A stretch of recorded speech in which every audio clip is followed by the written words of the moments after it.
The events begin in a room filled with manga. Since childhood, the young protagonists have loved and read manhwa. His eyes were wide open when reading. Every time he read a new story on the pages of manhwa, he was disappointed. The guy jumped up saying that the main character was not cool at all. For him, heroes were cool when they looked carefree in ordinary situations like Sans and Zelos. Heroes had to suppress everyone with unimaginable power at the right moment like Setama and Zenitsu. He considered these heroes cool. Standing in his room, the boy always dreamed of how to become a character that hides his true strength. So as the years passed, the protagonist's favorite pastime became helping people, which no one would know about. Now he was helping his grandmother push a cart. The grandmother felt light and turned around. Not seeing anyone behind her, she froze. Looking forward again, the old woman said that today it was too easy to push the cart. The protagonist smiled as he listened to the old woman say that it was usually not that easy to climb the mountain, but now it was as if someone had helped her. Urien glanced at the old woman and grinned, saying that he almost got caught this time. Adjusting his glasses, the guy said that he should finish his business for today, otherwise he would be caught, and tomorrow he would try to help his uncle with the fruit stand. After that, he walked home. After 10 years of help that no one knew about, the protagonist was hit by an 8-ton truck. Urien jumped up in fear. He began to look around trying to figure out where he was. Suddenly, a woman smiled and told him that this was the world of swords and magic. Extending her hand to the guy, she said that she had been waiting for him because he was the chosen one with a pure soul. The woman opened her eyes and introduced herself as the goddess of this world, saying that she had been waiting for him to reincarnate. The protagonist opened his mouth, asking if she knew who he was. With a wide smile, Hersha said that she knew everything about him and that he was one of the few people who helped others not for the sake of being noticed. The protagonist stared at the goddess in amazement, not moving. A moment later, he sadly bowed his head. Looking at the ground, he sadly said that he tried so hard so that no one would find out, but he still could not deceive the gods. Hersha froze upon hearing his words. The protagonist raised his head when the goddess laughed, calling him an interesting person. Clasping her hands, Hersha told the boy that she wanted to bestow a blessing on him so he could become anyone in this world, even a hero, a demon king, or even a dragon. The protagonist did not move, listening attentively to the goddess. His eyes shone when the goddess asked him what he wanted to be. The protagonist answered by saying that he wanted to be a princess. Hersha raised her eyebrows, not understanding what the boy said. Urien with a scary expression ordered the goddess to make him a princess. The boy trembled, saying that he had always lacked it. The protagonist secretly fanned people when it was hot. He secretly cleaned the streets, but he could not become a true princess. Urien frowned and shouted, saying that he was not a real princess. For him, a normal princess is always ignored, but at the right moment, he can defeat any monster. People who see his power should freeze and discuss the power of the princess in amazement. Hersha raised her hand. She covered her mouth with her hand and thought about the protagonist's words. The protagonist's mouth opened in surprise when Hersha told him that he would be reborn as a commoner in a new world, and his powers would be greater than those of a hero, a demon king, or a dragon. Urien smiled widely, saying that this was a great idea. Suddenly he stopped smiling and froze when Hersha said that as soon as his power becomes known, his heart will explode, so he will become a man that he will have to constantly hide his power. The guy began to sweat profusely in horror, saying that his heart does not need to explode. The goddess clasped her hands and said that she would pray for him to succeed, because having received great power, he decided to be alone. Events take us 2 years forward. The boy was sitting in a clearing near the sakura, asking himself why the gods do not like to listen to the end. Suddenly a pack of wolves came out of the forest. Seeing how one of them approached him, the protagonist raised his hand, saying that he is still the strongest here. A moment later, complete darkness fell for the wolf. After some time, only the corpses of monsters remained in the clearing. The boy, standing in front of one of the corpses, said that power is truly refreshing. Looking to the side, the boy saw a wolf sweating from fear. The wolf rushed to the side, wanting to escape. The protagonist looked after him and said that his heart never exploded when the monsters found out about his power.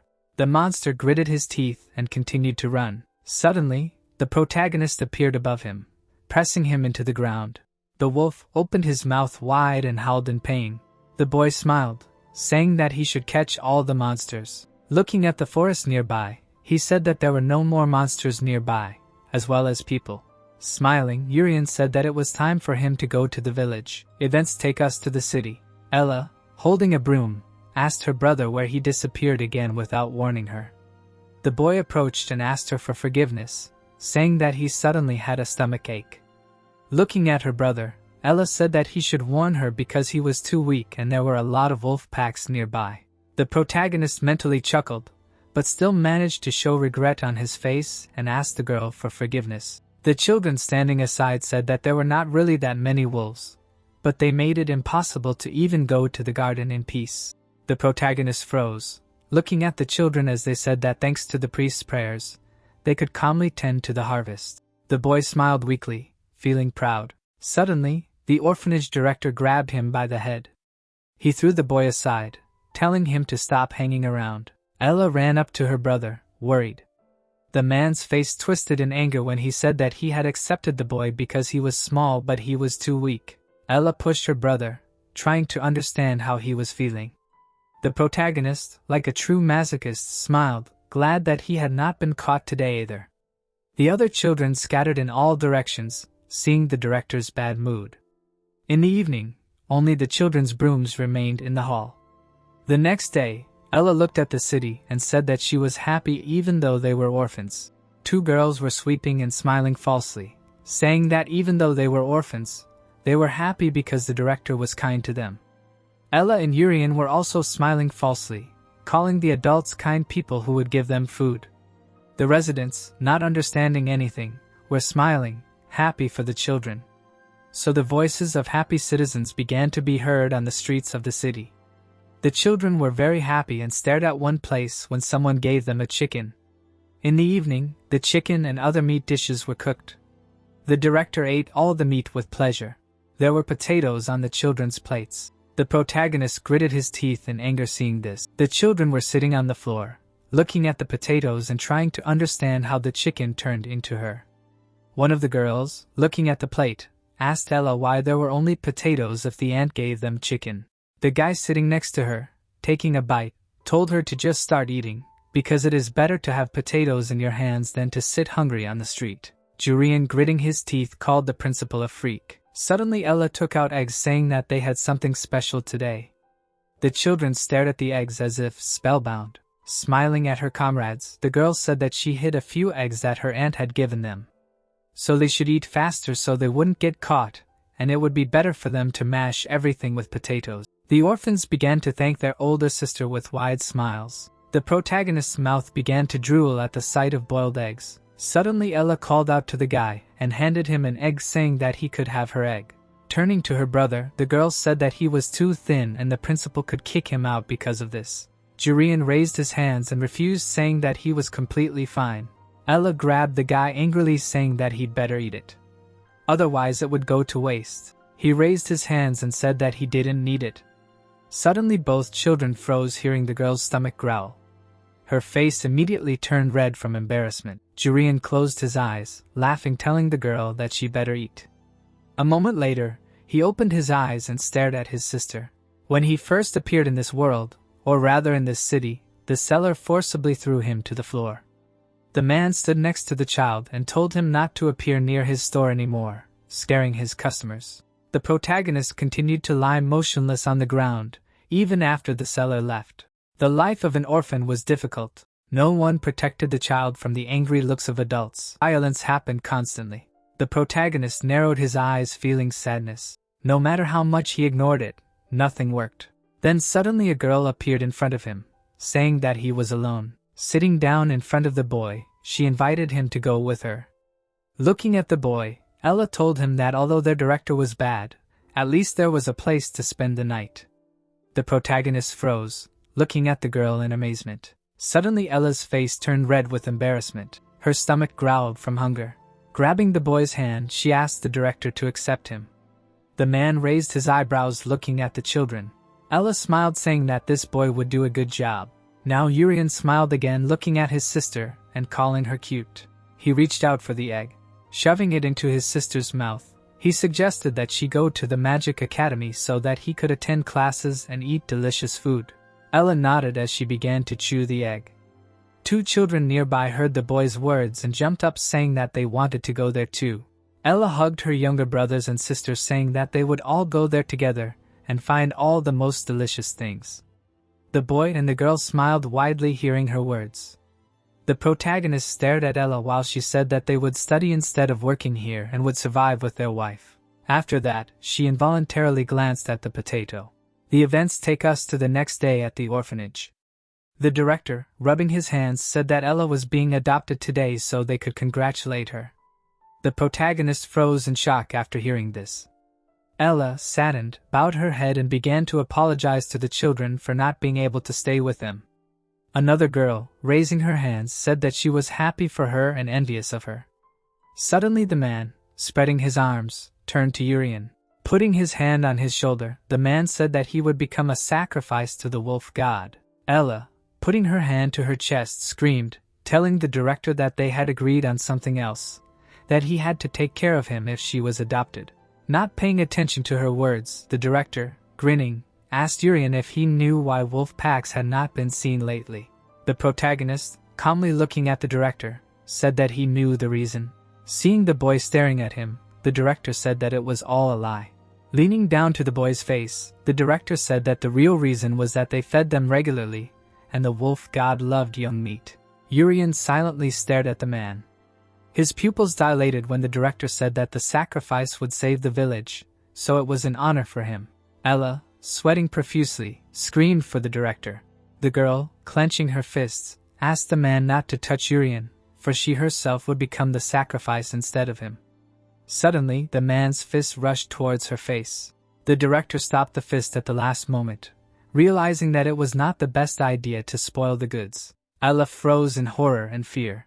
One of the orphans covered her face when the director said that in this case he would sacrifice not only Urian, but the others as well. Looking outside, the man ordered everyone to take a broom and put it to work except for Urian. In the evening, Aerith was placed on the boy's head. Sitting on the steps, the boy said that he would better secretly deal with the wolf god and then go on a secret journey. Urian glanced to the side, hearing someone's voice. A moment later, his eyes widened in shock. Ella, who had changed her clothes, stood near the gate. Urian looked at her and asked her why her hair had become like that. Ella smiled at her brother and said that she had cut it herself so that it would look like his hair. The protagonist's pupils shrank in horror. He realized everything. Ella took off her jacket, telling her brother that they would better swap clothes, although these clothes were for girls, but he was thin and should fit into them. The protagonist raised his hand in front of him, asking Ella what she wanted to do. Putting the jacket in her hands, the girl said that she would become a sacrifice in his place. Pointing to the statue behind him, Urian said that she probably did not fully understand the meaning of sacrifice. Ella closed her eyes and smiled and said that her real younger brother was also a victim, so she knows everything herself. The protagonist's eye widened in shock again. Ella smiled at the guy and said that when she first met him, it seemed to her that her brother had come back to life. Then, when she first saw him, she wanted to take care of him because they turned out to be very similar. The protagonist stared at the girl and froze. Ella closed her eyes and said that she did not want her younger brother to die again, so he should run away as far as possible. The guy's eyes trembled with disbelief. Raising his hand, he said that then they should run away together. Holding out the sweater, Ella said that they would be caught quickly in that case. Bowing her head, Ella said that the director would start beating her when he saw her hair. Looking at the door, she told Urian that he should have time to escape from the village. The girl took the wreath from the guy's head. Seeing a wreath on her head, she told him that he should live in her place, and the place of her adoption is not much different from the current place, so she will help him survive better. The protagonist felt an invisible pressure falling on him. He froze without saying a word. The guy clenched his fist in anger. With all the strength that he has, he could not do anything. Suddenly, the door opened and the director of the orphanage entered the temple. The man stared at Ella and asked what happened to her hair. The children did not answer, paying attention to the knife in the man's hand. The wolf froze in shock from fear when they saw him. Suddenly, the director disappeared from his place. In an instant, he picked up the girl by the throat, saying that she was a very important commodity. Urian jumped to his feet when the man said that the price would now definitely go down because of her appearance. The protagonist concentrated mana in his hand out of rage. Mana began to envelop him like an invisible film. Suddenly, the guy's heart sank more than usual. Urian looked at his chest, feeling pain. His heart was unusually swollen. He remembered Hersea, who told him that if his power was found out, his heart would explode. Suddenly, Ella began to cough up blood. Slightly squinting, the director understood everything. Ella tried to free herself with her hand, while the man told her that she was the same as her brother. He bared his teeth sharply and began to laugh. Grinning at the girl, he told her that he himself was originally the god of wolves. Staring intently at Ella, he told her that it was he who killed her brother. Then he slaughtered the boy in the forest, gave the meat and skin to the monsters, and sold the organs for a good price. The man's face turned red with excitement when he said that they were much more valuable dead, so it was a great honor for such useless orphans. Ella bowed her head and lowered her hands in sadness when the man said that her brother was too kind. He was glad to be a sacrifice, because he could not work and so he could at least be useful somehow. The man looked at the girl and froze, realizing that she had died. The protagonist could not move. The man glanced at the boy, feeling an invisible pressure. Calmly looking at the boy, he said that his little sister was no more. The protagonist's aura began to darken more and more. He remembered the first meeting with Ella, how she almost forced him to eat an egg. The guy remembered how she calmly put on a wreath, intending to sacrifice herself. Now he stood alone, trying to understand why he hesitated a moment ago. The director of the orphanage raised his eyebrows, not hearing anything. He was Urian. The guy continued to stand motionless. He remembered how Hersea, hovering in the air, asked him why he wanted to become a PSS. Wasn't the fate of a hero or a demon king much simpler? The protagonist, sitting on the ground, thought about the answer to this question. The boy turned to the goddess and said that the hero and the demon king should use their power for the sake of people and demons, and he does not like it. Hersea looked at the boy in confusion, not understanding his words. The events take us to the frozen protagonist. He abruptly waved his hand, cutting off the headmaster's head and saying that he wants to use his power to protect those he desires. The headless body fell back.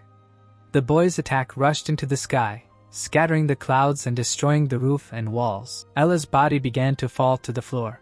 The protagonist managed to catch his little sister. Bowing his head, Urian asked the girl for forgiveness. Suddenly, his eyes opened wide. He cried out excitedly when the girl turned her head. The boy's lips stretched into a smile at the sight. His hand immediately glowed with golden light from the use of healing. Ella was enveloped in mana from all sides. The protagonist, smiling, said that he was not too late after all. Then he looked back and noticed the destroyed building. The guy looked at the girl again. Then he closed his eyes. He had no regrets left.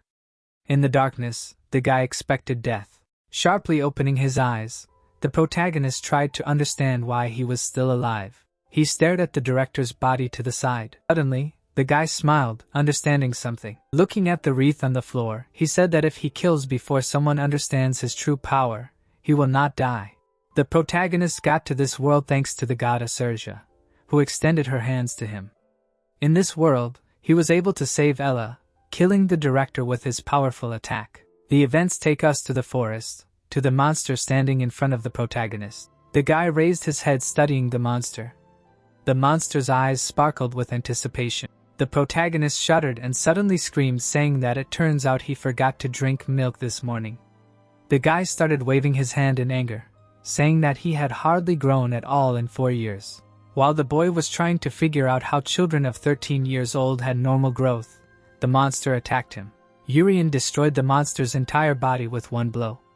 The monster's body began to turn into mana.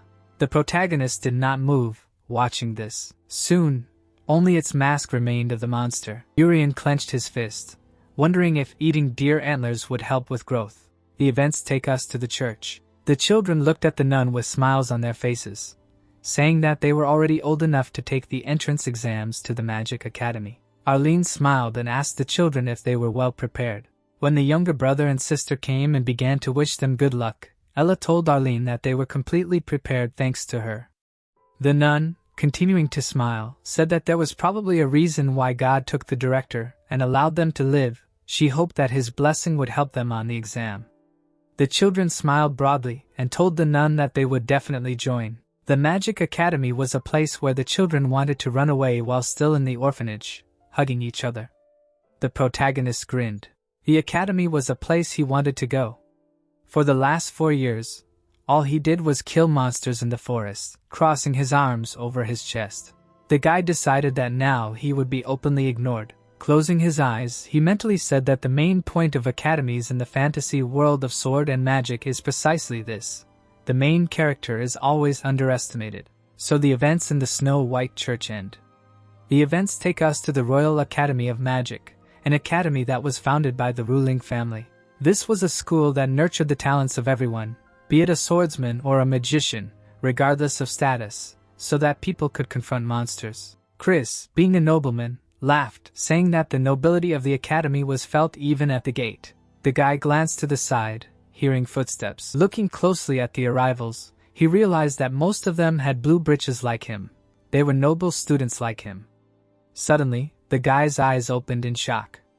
The pink-haired girl had a red brooch, indicating a member of the royal family. Sweating from nervousness, Chris grinned and said that this year's exam would be difficult. Hearing the girl's voice, the guy looked back. He arrogantly raised his eyebrows at the sight of the arrivals. Ella was slightly trembling as she entered the hall, saying that they just needed to act as usual. The protagonist laughed at her, saying that she was the only one acting unusually here.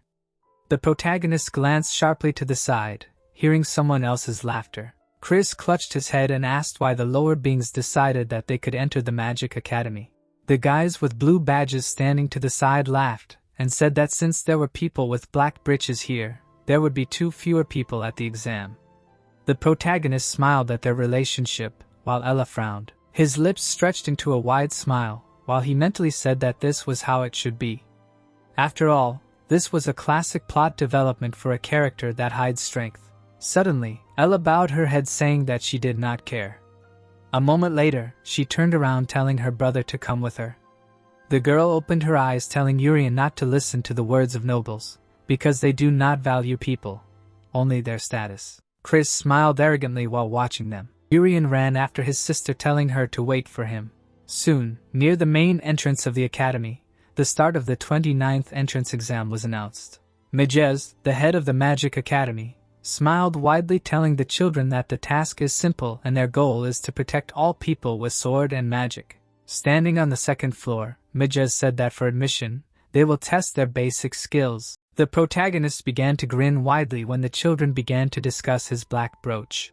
A blindfolded man stepped forward, saying that he was the instructor who would conduct the sword skill test. Rump. Raising his hand with a piece of paper, Runt told the children that they needed to pick up training swords for this. With a wave of his hand, Runt cut the target, saying that with this sword they needed to cut the target behind him in one blow. The nobles shuddered as they saw the instructor cut the target with a piece of paper. Looking at the paper, the instructor called the first participant. The blue-haired girl shuddered when she heard her name. When she approached the target with a sword, Runt told her to start when she was ready. Tyne looked at the instructor and asked if she would be disqualified if she did not cut the target in one go.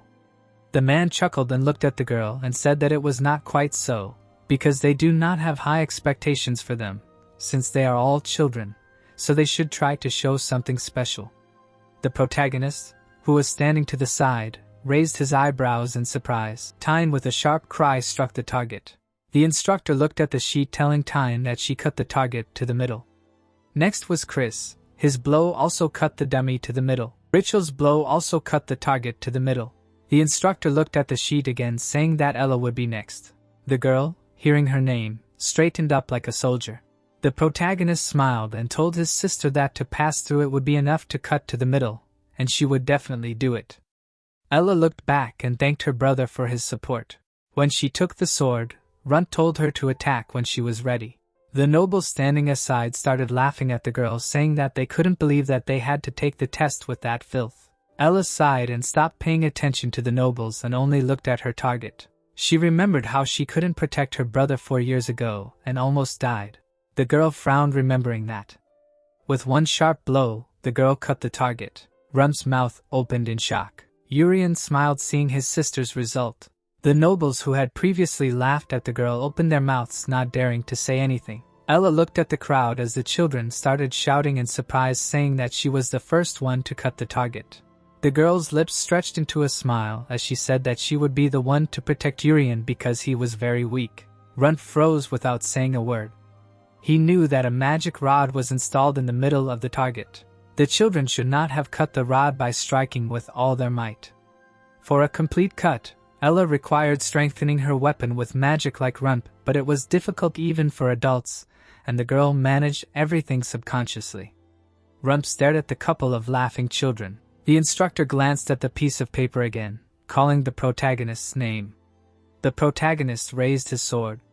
He stood in a stance, looking at the target. Rump stared at Urian, wondering what the girl's younger brother would show. A moment later, the guy delivered his blow. The instructor covered his mouth with a piece of paper, seeing the result. The children suddenly began to laugh when Urian moved away from the target. They said that commoners are too weak because they have nothing to eat. The instructor turned away from the protagonist. Realizing that he was not as talented as his sister, he did not notice the protagonist's grin. Next was a magic test, the purpose of which was to hit the target. Chili raised her wand and introduced herself as an instructor, then said that their task would be to take a magic tool and hit a target behind her. One of the nobles raised his hand, saying that he could not use magic. Concentrating water in front of the wand, Chili said that the tool would create water for them if they could not control magic. Chris took the magic tool first. He extended his hand and released a stream of water. The stream of water hit the target. Chris smugly raised his shoulders, trying to seem taller. Chili looked at the guy and told him to return to his place. Ella clenched her fists, encouraging her brother when he was called. When Chris held out the magic tool, Chili told the guy to take the wand and come forward. Suddenly, the wand fell out of Chris's hand. It fell right on the ground in front of the guy. Grinning, Chris told the protagonist not to even think about getting something from a nobleman because he is a dirty commoner. Urian froze, not knowing what to do. While Ella was worriedly calling her brother, Chili pressed the paper to her chest and told the boys not to even think about arguing during the exam.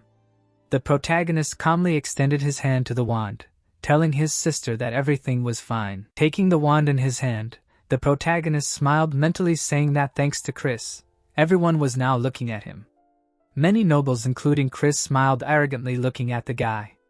He extended his hand along with the wand. He sent mana into the wand, intending to become an ideal character that hides power.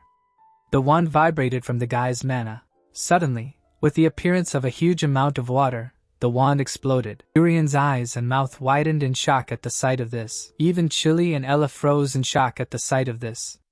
The nobles who had laughed at the guy a moment ago opened their mouths in surprise and screamed.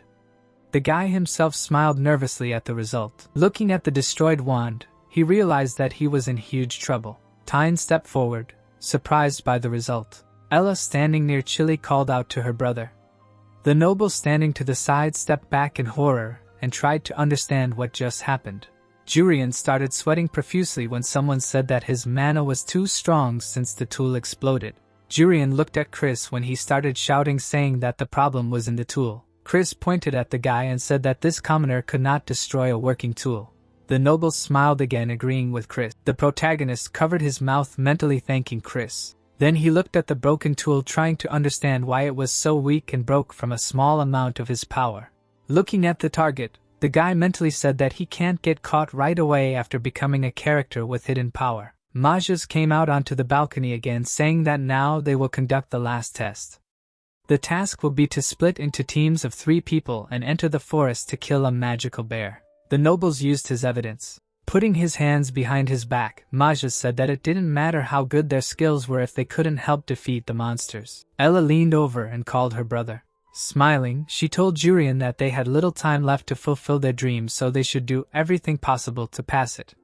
The protagonist glanced at his sister, saying that they would definitely try. Suddenly Ella's brooch glowed brightly red when Majas said that they needed to gather together by the color of the glow. Ella covered the glow of the brooch with her hands, seeing the red color. Suddenly Ricky appeared next to her with the same red glow of the brooch. Bowing his head, the guy along with the princess told Ella to come to them.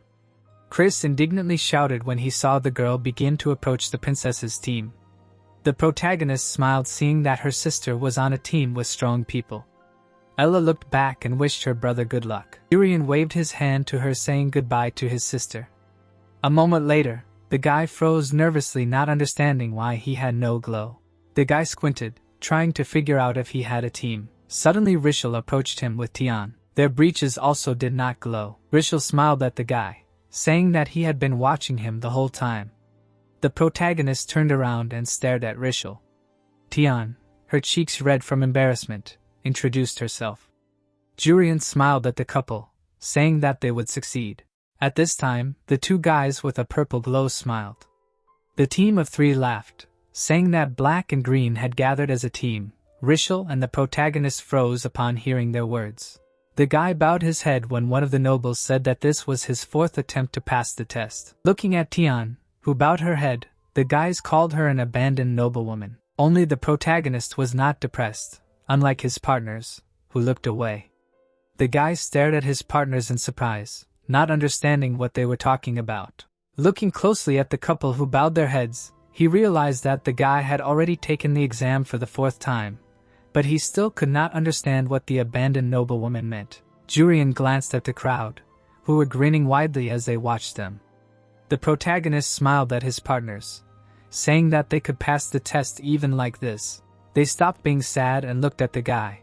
Rishal grinned when he heard his words. The guy clenched his fists and admiringly told the protagonist that he was not mistaken about him. Rishal's aura sparkled while he told the protagonist that he wanted to adopt his calmness and confidence. The protagonist sweated slightly and became nervous when Rishal told him that he had to gain recognition from others, so they should definitely enter the academy. Tian pressed her hands to her chest and asked if they could do it for sure, because if she was not mistaken, she failed the magic and sword tests. The protagonist turned his head to the girl after hearing her words.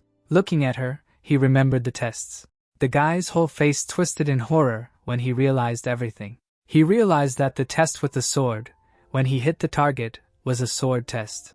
The competition when he took the wand turned out to be a magic test. The protagonist sweated heavily, realizing that he too most likely failed. He involuntarily remembered how his sister, smiling, told him to do everything possible to pass the test. The guy trembled as sweat ran down his face. Unexpectedly, Rishal put his hand to his chest and said that they could still pass. Simultaneously frowning and smiling, he said that he was taking the exam for the fourth time, so he knew that the previous tests could be failed. Adjusting his glasses, Rishal said that the most points are given for hunting monsters. The protagonist was happy to hear his words. Tian, with her hands down, asked the guy why he was trying to look cool. The events take us to the forest. The protagonist and his team were running away from a bear. After a while, they stopped in another part of the forest. Tian's legs gave way from fatigue. Urian closed his eyes. For him, killing a bear was not difficult, but he could not hunt while someone was nearby. The guy involuntarily looked at the backs of his comrades. He sighed and closed his eyes again, trying to understand what they needed to do. Rishal, who was standing with his back to the guy, said that if they continued like this, they would not be taken. Tian bowed her head when Rishal said that although everyone had different circumstances, he could not fail this time either, so they should just pull out the bear's fawn. Tian and Urian looked at the guy at the same time. Adjusting his glasses, the guy said that the test was to defeat the bear and take the fawn, but they were too weak. The guy's glasses flashed as he said that in that case they just need to take the fawn. Urian approached Rishal and asked if it was possible. Pointing at the bear in front of him, Rishal said that its teeth always stick out, so it was possible. Putting his hand in his inside pocket, Rishal told his comrades to listen to him, and then they would definitely pass this task. Smiling widely, the guy said that they were lucky this year because the monster bear is the easiest enemy in this test. Rishal handed the bag to Tian, asking her to apply it to her body. The girl, looking at the bag, asked what it was. The guy with a smile on his face told the girl that it was deer blood. He would be so carried away by her that he would not notice the loss of the fawn. Tian, understanding the guy's intention, froze in a nervous smile on her face. He scratched the back of his head, saying that he was not very good at running. The guy began to open the bag, saying that they would cope in any case because the bear ignores attacks while eating. Tian's eyes widened in horror when she heard this. Urian suddenly grabbed Rishel's hand. He pulled his hand to the side. Raising his head, the protagonist asked the boy if he was serious about suggesting the girl die. Rishel looked at the protagonist in confusion. Trying to pull his hand away, he asked Urian if he didn't want to go to school with his sister. A moment later, he pulled his hand out of the boy's grip, saying that without a sacrifice, they would not succeed. Urian froze, unable to say anything. Rishel rose to his feet, saying that they had no choice. Sitting down on the ground again, he told the pair that unlike the nobles, they were not endowed with strong mana from birth. Looking at the frightened girl, Rishel said that it would be good to go through together by sacrificing just one noble since she was sent to this weak team. It was clear that she was abandoned. Tian bowed her head, realizing that the boy was right. She remembered the maid who told her that she failed the test again. The girl was always compared to her brother Ricky, which made her always sad. She couldn't help but frown and be sad in her mansion. Tian closed her eyes, accepting her fate. The protagonist suddenly stood in front of her, saying that every person will have a moment when they shine and he shouldn't decide for others. The girl opened her mouth in surprise at the boy's words. Rishel gritted his teeth in anger. He suddenly splashed blood on the couple. The blood splashed on the couple's bodies, shocking them. The bear immediately turned around, smelling the blood. It rushed at the couple with its mouth wide open. Tian stepped back in horror. The protagonist calmly watched the bear approach. His lips stretched into a smile. Tian glanced at the boy next to her. Seeing him frozen while watching the bear, she realized that he was too weak and if nothing was done, they would definitely die. Tian clenched her jaw in anger, deciding to destroy the monster herself. The monster opened its mouth in front of them. All the girl's determination disappeared. She involuntarily lowered her hands. Her entire surroundings seemed to be plunged into darkness. She remembered the maid who called her the shame of the family. Tian clenched her teeth again, feeling anger. Suddenly an air barrier appeared. Tian, concentrating mana in her wand, said that she was also a noblewoman. Many wind swords began to appear near her. The wind swords rushed towards the monster. Seeing this, the girl grinned. Unexpectedly, after the attack, there was not a scratch left on the monster's body. Tian began to concentrate mana in her wand again, saying that she needed to save at least him. A wind barrier began to form around the protagonist. The girl pointed her wand at him, saying that the landing might be a bit rough. The protagonist raised his hands and looked at the girl. She looked at him and smiled, saying that this fall was better than death. A moment later, she threw the guy up with magic. She remembered how the guy stood in front of her and protected her, saying that every person has a moment when they will shine. As the wind swirled around her, the girl thanked Urian for giving her this courage. A second later, the monster struck her. His red mana rushed towards its target. Time began to fall from mana exhaustion. The protagonist managed to catch her at the last moment. Holding the girl in his arms, the guy said that her moment to shine had come. While the bear was looking for them in front of him, the protagonist looked at the forest and said that the bespectacled man ran away because he was afraid of getting hit. The bear turned around, hearing the guy's voice. He growled and immediately attacked him. Urian destroyed the monster's body with one blow. The monster's blood spurted out from its wounds and mouth.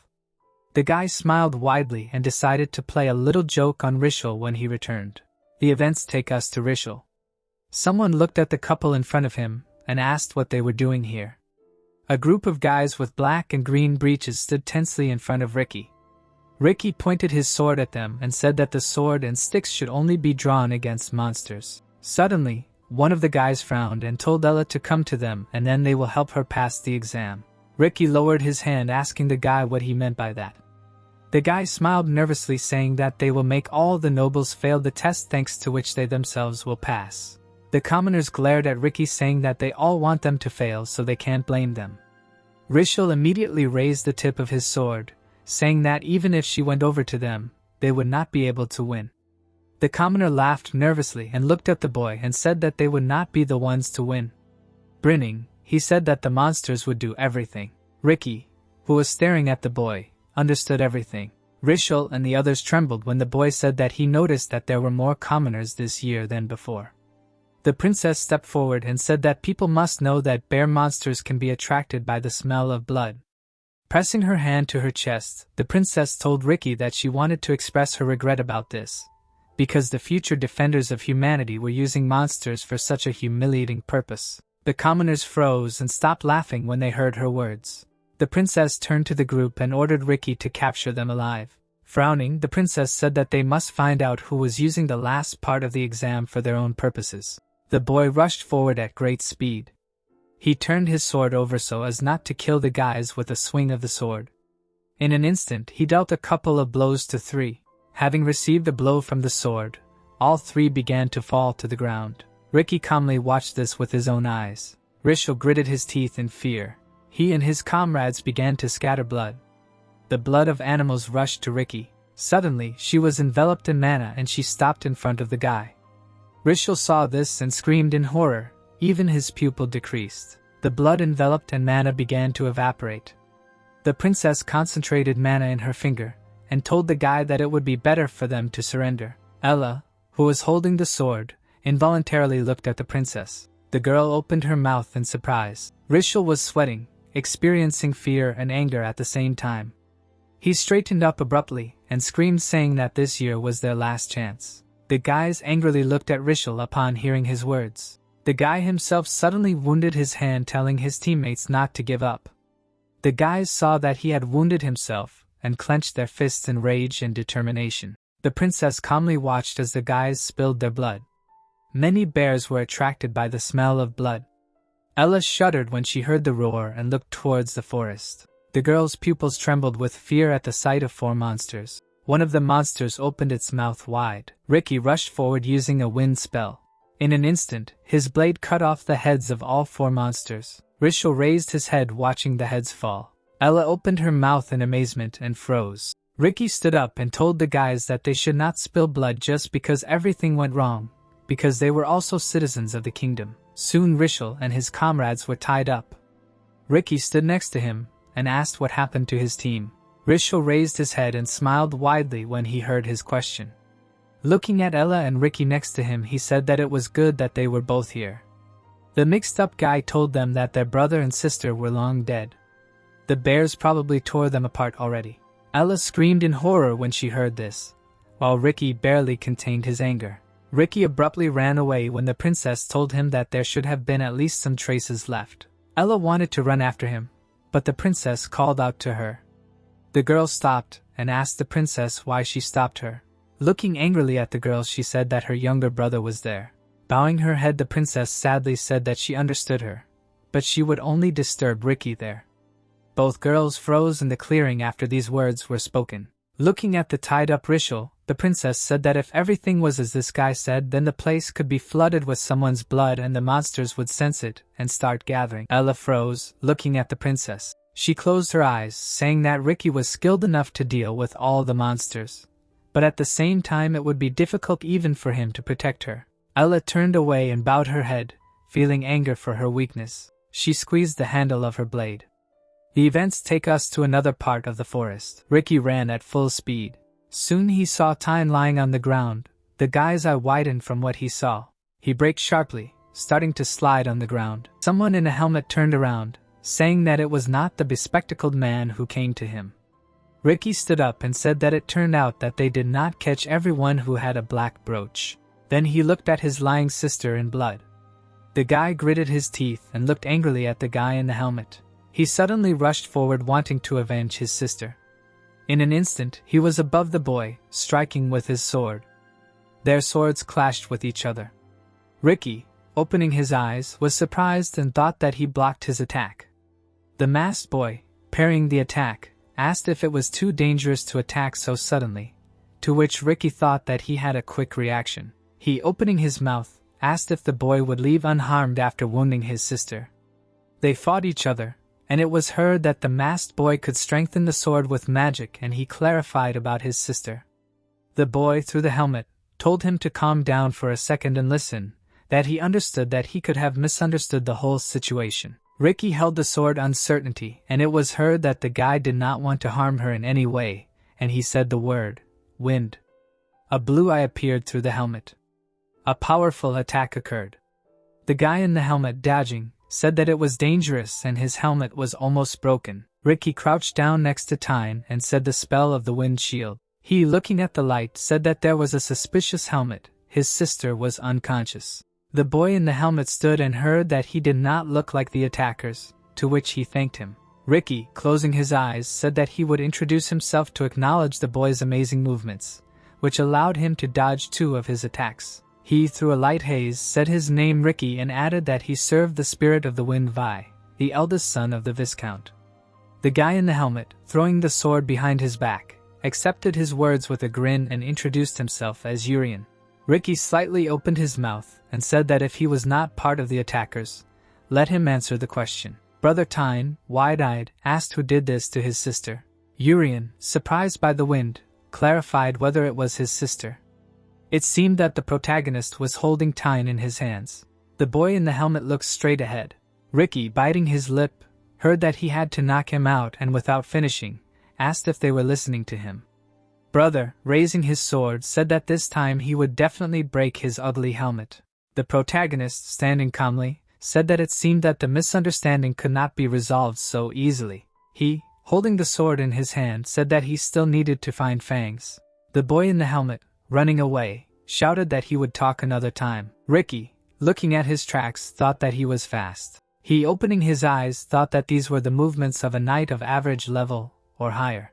Brother Tyne, defending himself, realized that he could anticipate them.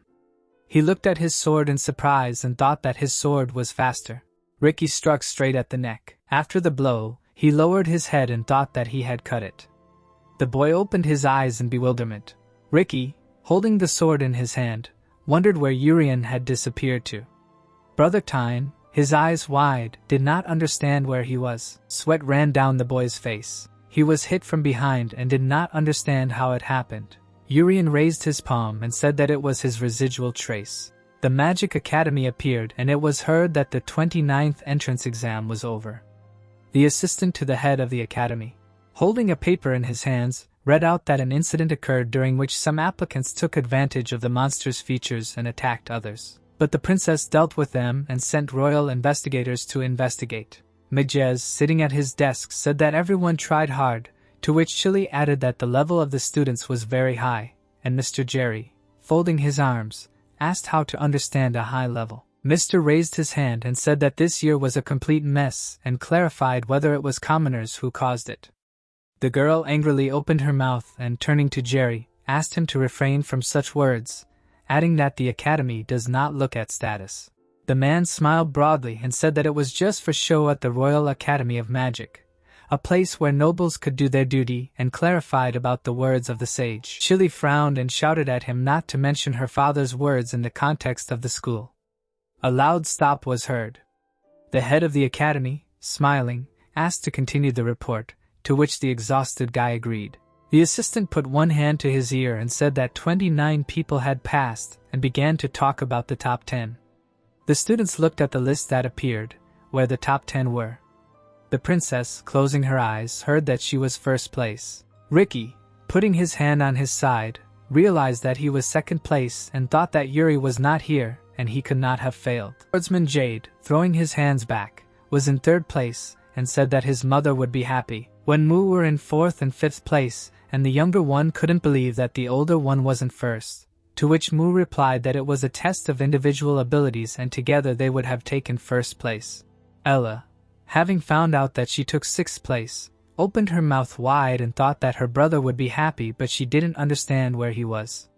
In seventh place was Chris, who bit his fingers, thinking that the commoner was cheating since she overtook him. In eighth place was Rizzo, who, with his hands in his pockets, thought why he had to take some kind of tests, and that he would definitely kill someone before returning home. Hina, holding her palms, took ninth place and thought that she could become friends with the princess. In 10th place was Goliath, and he, with his hands in his pockets, thought that the long-haired man had a nasty character, and it was better to avoid him. Tyne, with her mouth open, was happy with 24th place. She, wide-eyed, admired her brother for being in second place but did not understand where Yuri was. The protagonist appeared, laughing. The protagonist, still laughing, realized that everything was bad. Sweat was running down his face, and he learned that he had failed. Yuri, folding his arms, thought that he had brought a Fong, but apparently he had shown himself too weak in the magic and sword tests. Ella, clenching her fingers, called the protagonist and said that she had heard him fall into a trap, adding her worry. She, looking at him, said that she wanted to rush to him, to which the protagonist sheepishly replied that everything was fine and apologized for making her worry. Ella, smiling, heard that she was amazing for taking 6th place and that there were some advantages for those who made it into the top 10. The satisfied girl smiled and, thanking her, added that she was just lucky and hoped that luck would be on her side next year.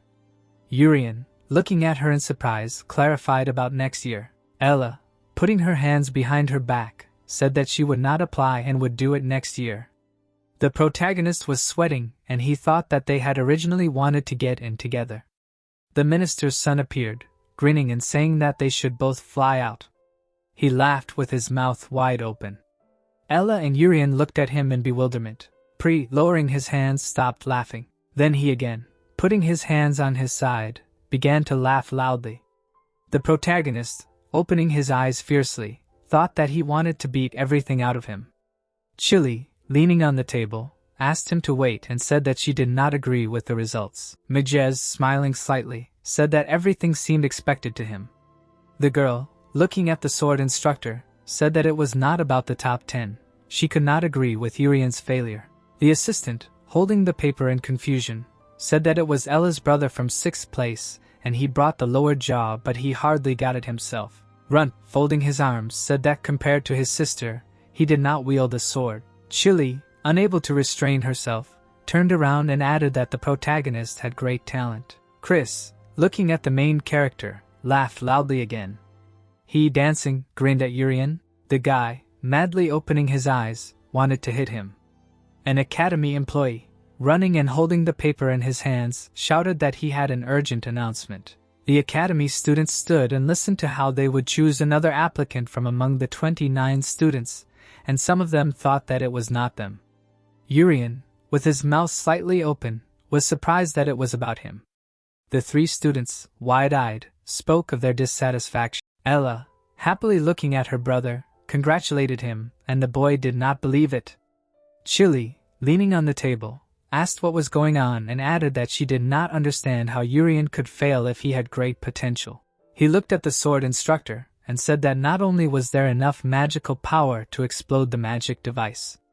The protagonist appeared, using magical power, and it was heard that he was able to instantly limit the power, preventing a catastrophe, and his filigree controls his abilities. The boy stood smiling, and it was heard that if they let him go, it would be a huge loss for the kingdom. Mr. Jerry, raising his hand, said that when the bear monster appeared, if Tin had not pushed him away, they would have died, and added that he had little real experience. Chili, with her head stretched forward, shouted that he earned it at the school and in the future he would be able to overtake both 1st and 2nd place. Jerry, with his eyebrows furrowed, asked what kind of love for commoners, and that she really thought that a commoner deserved a place in this school.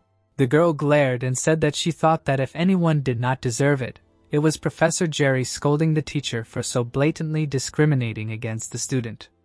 The assistant, hearing them stop, began to bleed from the ear and listened as Majez said that the magic school was a haven for talented warriors and status did not matter. Chili, hearing how the director trusted her, and that she was one of the few heroic magicians of their country, became embarrassed. Jerry looked displeased, hearing how she asked for the student. It would be stupid to ignore his talent. Majez raised the corners of his lips and said that he would use his power to separately accept Urian for training with a magical profile. Frowning, the director added that if he could not show the results expected of him, he would be expelled immediately. The protagonist and his sister jumped happily from what they heard. Ricky raised his lips slightly and said Yuri's name. He raised his hand above the protagonist's head and said that Yuri seemed to be this tall. Urian's eyes widened. He remembered the battle with Ricky at the test with the monster bear, and his pupils bulged. The guy looked at him thoughtfully. He remembered how Urian held the sword and how he struck the dummy. The brother and sister looked at Ricky leaving, and it was heard that it could not be that he was so important. The protagonist, slightly lowering his head, answered that who knows, and Ella asked what it was. The next day, the academy appeared and it was heard that there were top 10 students and a special student in the advanced class. The protagonist's sister, raising her fist, said that they were here and she was worried, to which her brother replied that she was too tense. The door of the advanced class opened. Urian and Ella went inside. Saruti and Ricky appeared, sitting at the table, Jet showing her hand to Mu. At the top of the table sat a surprised Jade. Below was Goliath, thinking that this was really the lower class, and Hina arguing what to do. The princess is cool. The brother and sister, looking at all this, did not understand what was happening and thought where to sit. Urian, wide-eyed, was interested in how training is carried out in this world. Since this is the era of sword and magic, everything should be less developed than in the past. Rizzo, keeping his hands in his pocket, asked the protagonist and Ella to move. She turned around and answered of course, and the protagonist thought it was the school bully. Chris stood up from the table and turned to Rizzo. The guy, with his mouth slightly open, asked if he had just arrived. Rizzo looked at him with fear and asked what was wrong. Chris, with his eyes wide open, said that he should set an example for the low-born students, and he had arrived later than the commoner. With his mouth wide open, the bully called the nobleman a bad name, and asked what was wrong with that. Chris stood up from his chair and asked if he was Rizzo, the 8th place, and added that for the record, he was the 7th. The boy smirked and told the bully not to be late again. The bully looked at the nobleman with a raised eyebrow. Rizzo's pupils narrowed and he asked if Chris thought that being slightly higher in the ranking meant he was stronger. Looking up at the nobleman, the bully said that such a test could in no way judge his abilities and asked if Chris was tired of living. Ella and Urian entered the classroom and, seeing the fight, decided to sit further away. The chandelier-lit classroom could hear the various exclamations of the students about Rizzo and Chris's fight. Jade's cheeks turned pink. Ella's eyes widened and she exclaimed that it was the first time she had ever sat on such soft chairs, to which Urian confirmed that they were comfortable. Jade approached the siblings and sheepishly introduced himself. Ella introduced herself in response, to which Jade laughed and said that there was no need for formalities, and asked if they would be in the same class, to which the girl answered affirmatively. Narrowing his eyes, the magic swordsman said that it was cool to be in the advanced class despite their commoner status, and added that this was probably the first time this had happened since the school was founded, and that it was an honor for him to study with them. The guy suggested that they be friends and not pay attention to their status, to which Ella agreed, and Urian, smiling, noted that the scoundrel Jay was trying very hard. The swordsman turned to the protagonist and asked if he was Urian, Ella's younger brother, who was enrolled in a special order, to which the protagonist, leaning on his hands, thanked the guy and said that he was not his biological brother. Jade, wide-eyed, looked at Urian, clenching his fist. The boy said that Ella was excellent with a sword and that she was a great example of a student who fully deserved to be in the advanced class. Jade loomed over the protagonist, and said that he couldn't wait to see what Urian was capable of if he was in the advanced class, adding that he hoped the commoner would prove himself. Urian smirked in response. Suddenly, the classroom was filled with flames. The building of the Magic Academy was visible. Urian and Ella walked through the academy grounds, and the brother said that nothing special happened on the first day, to which his sister answered in the affirmative. With wide eyes, the protagonist said that normal classes would start tomorrow, and he was curious about what would happen there. Stopping, Ella called out to her brother and said that they were in a magic school. The girl suggested that they enjoy it before the others got there, and Urian, smirking, agreed. Behind the heroes, 2 boys appeared, looking at the commoners with surprise, unable to believe that it was true. One of the boys, curious, asked if something had happened and if they really were studying here, and the other said that in his time such a thing was unthinkable, and added that this year the standards were greatly lowered if commoners were studying in the advanced class. Hearing one of the boys say that if he were a year younger, he would also be in the advanced class, Urian smiled and thought that this was the 2nd year and of course, they would not do without such scum. Putting his hands in his pockets, the boy with blonde hair said that it would be better for the new students to greet them appropriately since they were in the 2nd year. Reaching out her hand, Ella hesitantly greeted the seniors. Frowning, the 2nd year with dark hair told the heroes to take off their clothes. The girl asked the boy with her eyes wide open, and one of them replied that commoners shouldn't wear the same clothes as nobles because it was unacceptable. Grabbing Urian by the vest, the second year yelled that if he said to take off his clothes, then he should do it. He looked at the boy with his mouth wide open. The boy lifted Urian off the ground.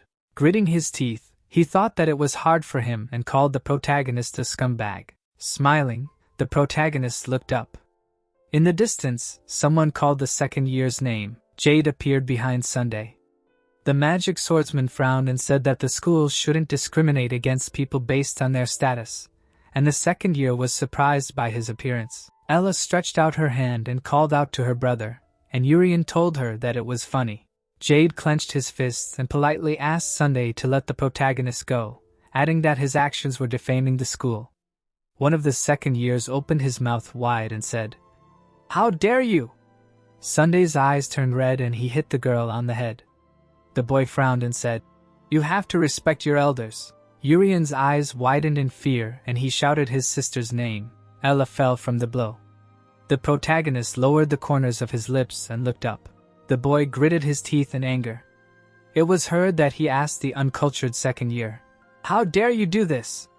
Sitting on the chair was Juan, the president of the hero class. The head of the academy thanked her for taking on the advanced class, to which she took a sip and replied that she only did it because she had nothing better to do. Ajez smirked and said that Juan was as straightforward as ever and told her to be more cheerful. As the girl raised her cup to her mouth, he continued that this year's class would be one of the most compelling reasons in the history of the school. Thinking about the leader's words, the girl looked away and asked if he was talking about her brother and sister. Ajez raised the corners of his lips and replied that despite the nobles' opposition, they had been admitted in a special order and had taken a place in the advanced class. Remembering how Ella had passed the test, one said that she understood why the girl had been accepted, even though she was a commoner, but she instinctively charged her sword with mana. Sitting at the table, the woman continued that if the student had been an aristocrat, her place would have been guaranteed, to which the man replied that Miss Ella was incredible. During her cup, one was indignant that the same could not be said for her brother. Majez recalled Professor Chili insisting on his feat that he had hidden talent, and continued that unlike his sister, he had failed to show his talent. Looking at the principal sitting at the table, one said that he had nevertheless accepted the boy in a special manner, and hinted that it had something to do with that very reason. Gritting his teeth, Majez turned to the teacher and asked if she really thought the school was as it should be. Recalling the students walking around the academy, the man said that this place was supposed to nurture talent regardless of status, but in reality, it was the cornerstone for the children of aristocrats to enter the world.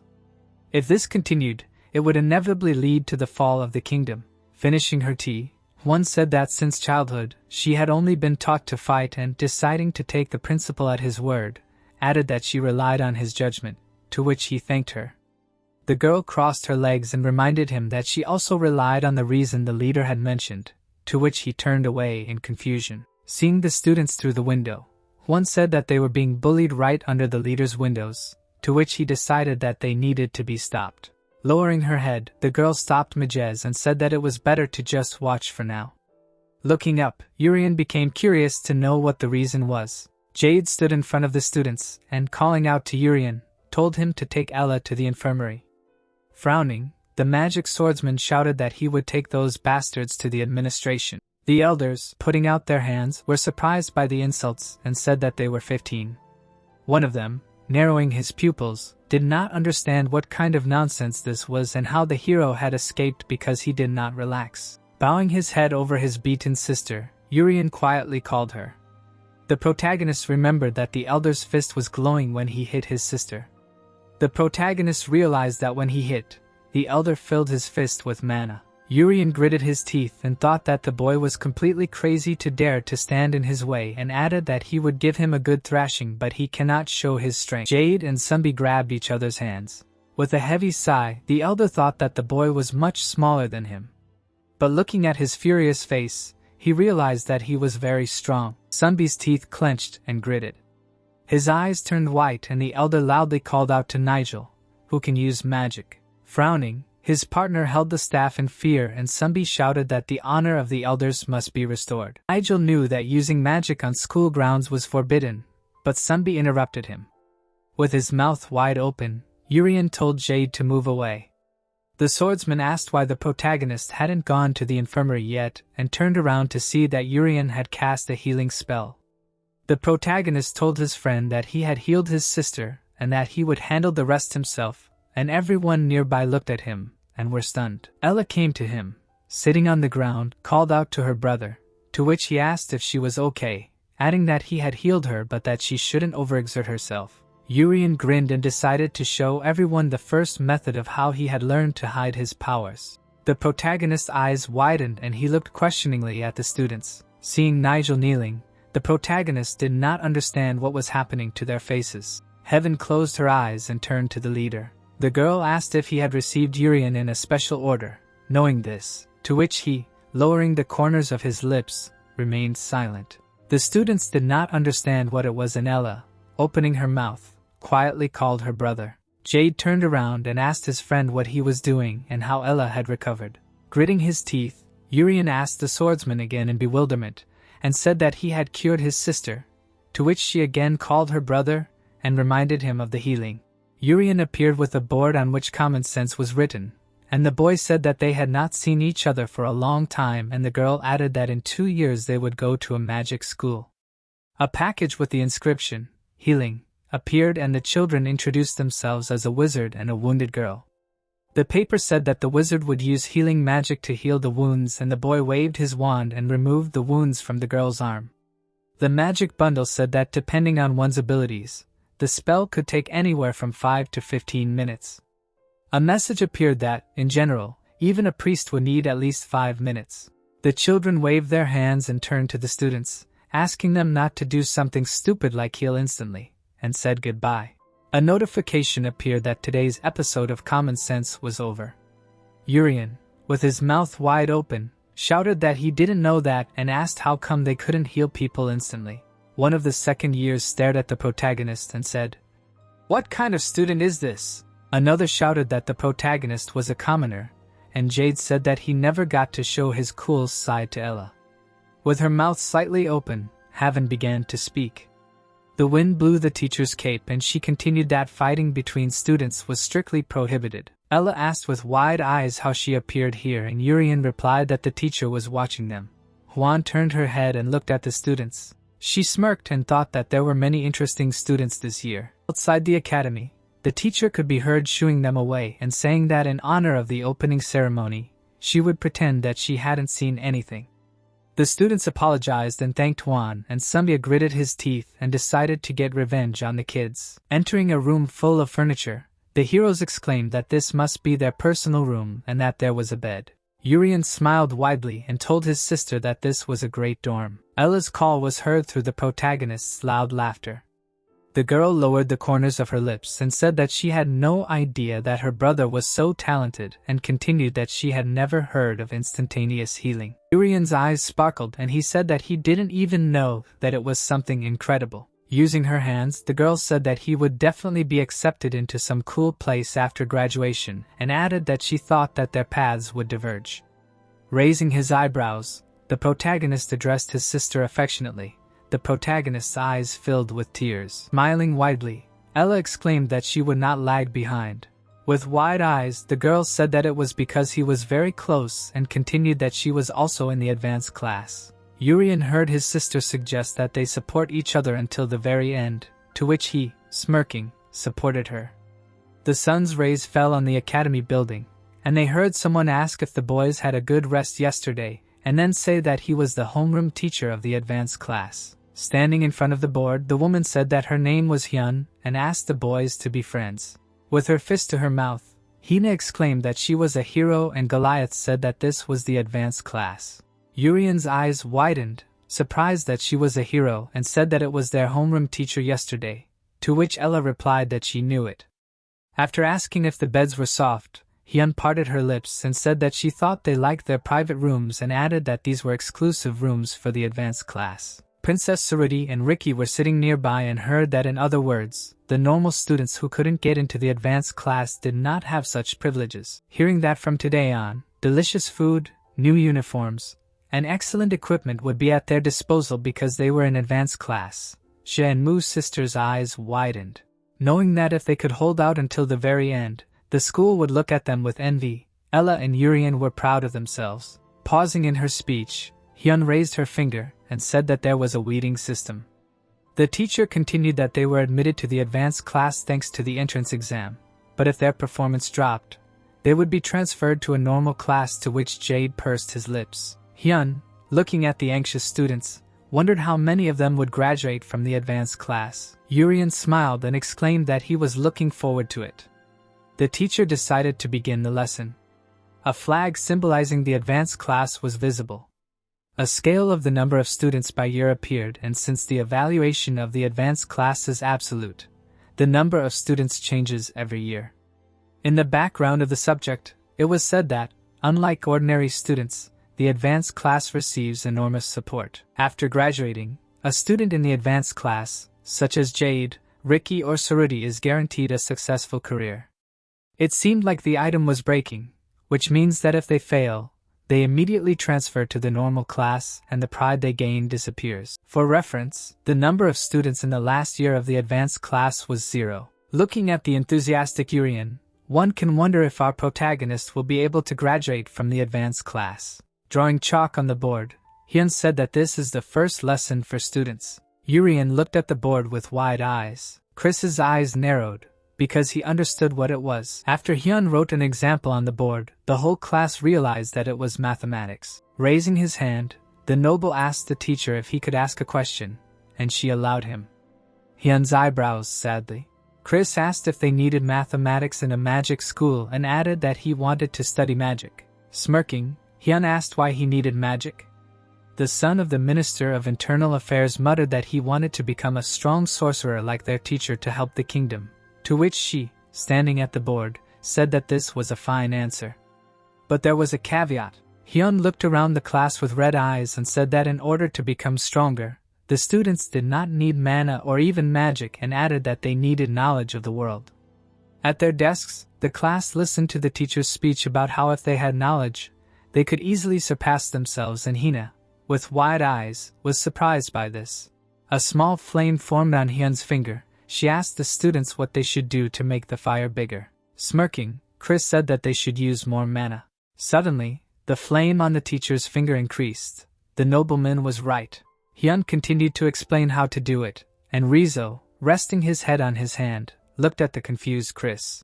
Turning to the girl with the bun, the teacher asked what would happen if no more mana was added.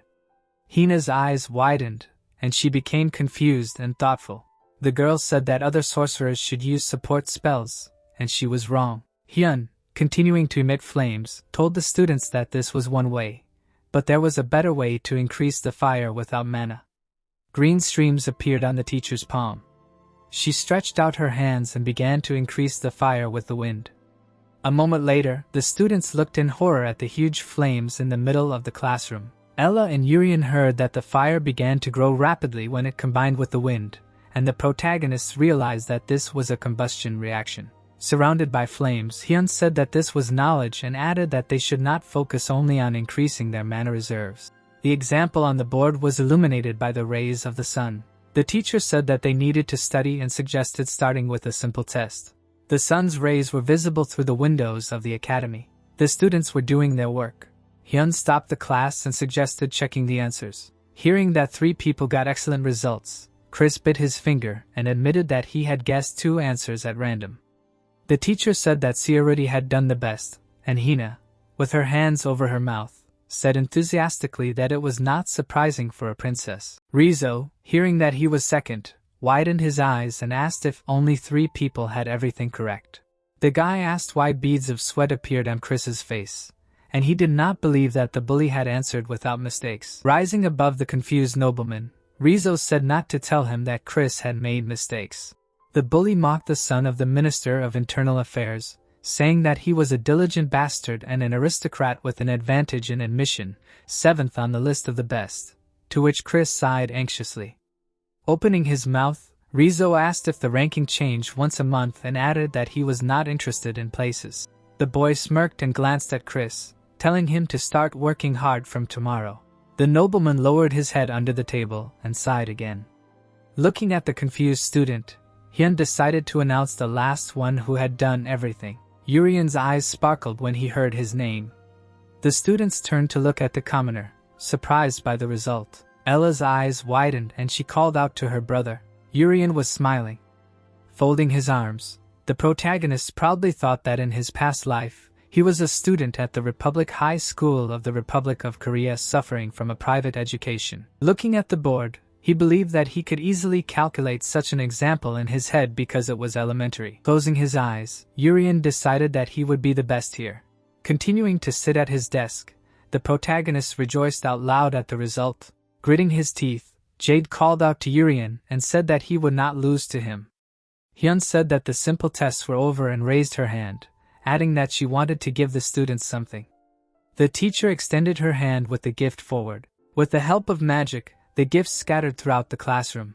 Hyun said that this was an advanced class badge and asked the students to attach them to their vests, to which Urian and Ella widened their eyes.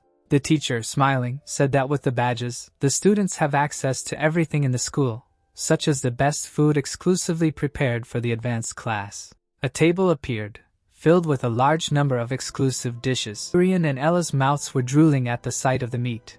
After biting into it, Ella, admiring the advanced class, shouted to her brother that the meat melts in her mouth and added that she wants to be here forever. Licking his fork, the protagonist answered his sister that she can do it, but she needs to try hard for it. Looking at the juicy meat, Ella suggested that her brother work hard to get good grades. Gathering the students in front of her, Hyun asked if the children liked the food and said that there would be a monster hunting lesson. There were trees behind the teacher, and Hyun said that unlike the test in the morning, this lesson would affect their grades, adding that in the worst case, they could be expelled, so they should work hard. Urian's eyes widened and he told his sister that this lesson would affect their grades, to which Ella clenched her fists and replied that she would definitely take first place. Hyun smirked and said that they were still beginners and that they were too young to hunt monsters on their own, saying that she had called the seniors for this lesson. Also known as the joint monster hunting class, two figures appeared in front of the students. The seniors heard Hyun tell the juniors to hunt monsters with them, smiling widely, and one of them added that he missed them very much. The protagonist laughed when he heard that teamwork would be taken into account when calculating the points, and it would be good to get along. The thought that he was finished came into his head. From between the tall trees, one of the seniors could be heard saying that it was nice to meet the arrogant younglings again, and reminding them that teamwork was important. Sticking out his tongue, the boy asked if it was true that their grades would go down if he told Hyun that they disobeyed. Looking at the upset students, the seniors told them not to be afraid, because they were not vindictive, and asked them to remember that they could be either good or bad depending on the actions of the class. With his mouth wide open, Jade turned to Ella and Urian, saying that he hoped that they would listen to the seniors. Frowning, the magic swordsman muttered that although it was very unfair, he had to remain in the advanced class at all costs. Jade clenched his hand into a fist. Raising her hand, Ella firmly supported the boy, and looking at the smirking elders, she wondered how much they would rate them even if they listened to them. Gritting his teeth, Urian muttered that he could not let the mocking elders ruin his grades. Suddenly, the protagonist's eyes widened. The protagonist politely addressed the elders, to which they asked in confusion whether this was good or bad. Frowning, Urian proposed a bet with them. Sweat appeared on the faces of the enraged elders, wondering how a commoner dared to ask them a bet, and what this newbie could do. Raising his hand, the protagonist, defending his friends, said that they would show them what they could do. The elder opened his mouth wide and shouted that everything would be as they wanted. The boy picked up a barrel of weapons and threw it towards the students. They looked at the barrel in fear and heard the elder tell them to grab their swords and everything else. Raising their weapons, the elders announced a training fight and said that they would recognize the students if they won. One of them, licking the blade of the sword, said that it was real and they could get hurt by it. The students were surprised and wide-eyed when they heard that the teachers could not tell whether they were hit by a monster or a human.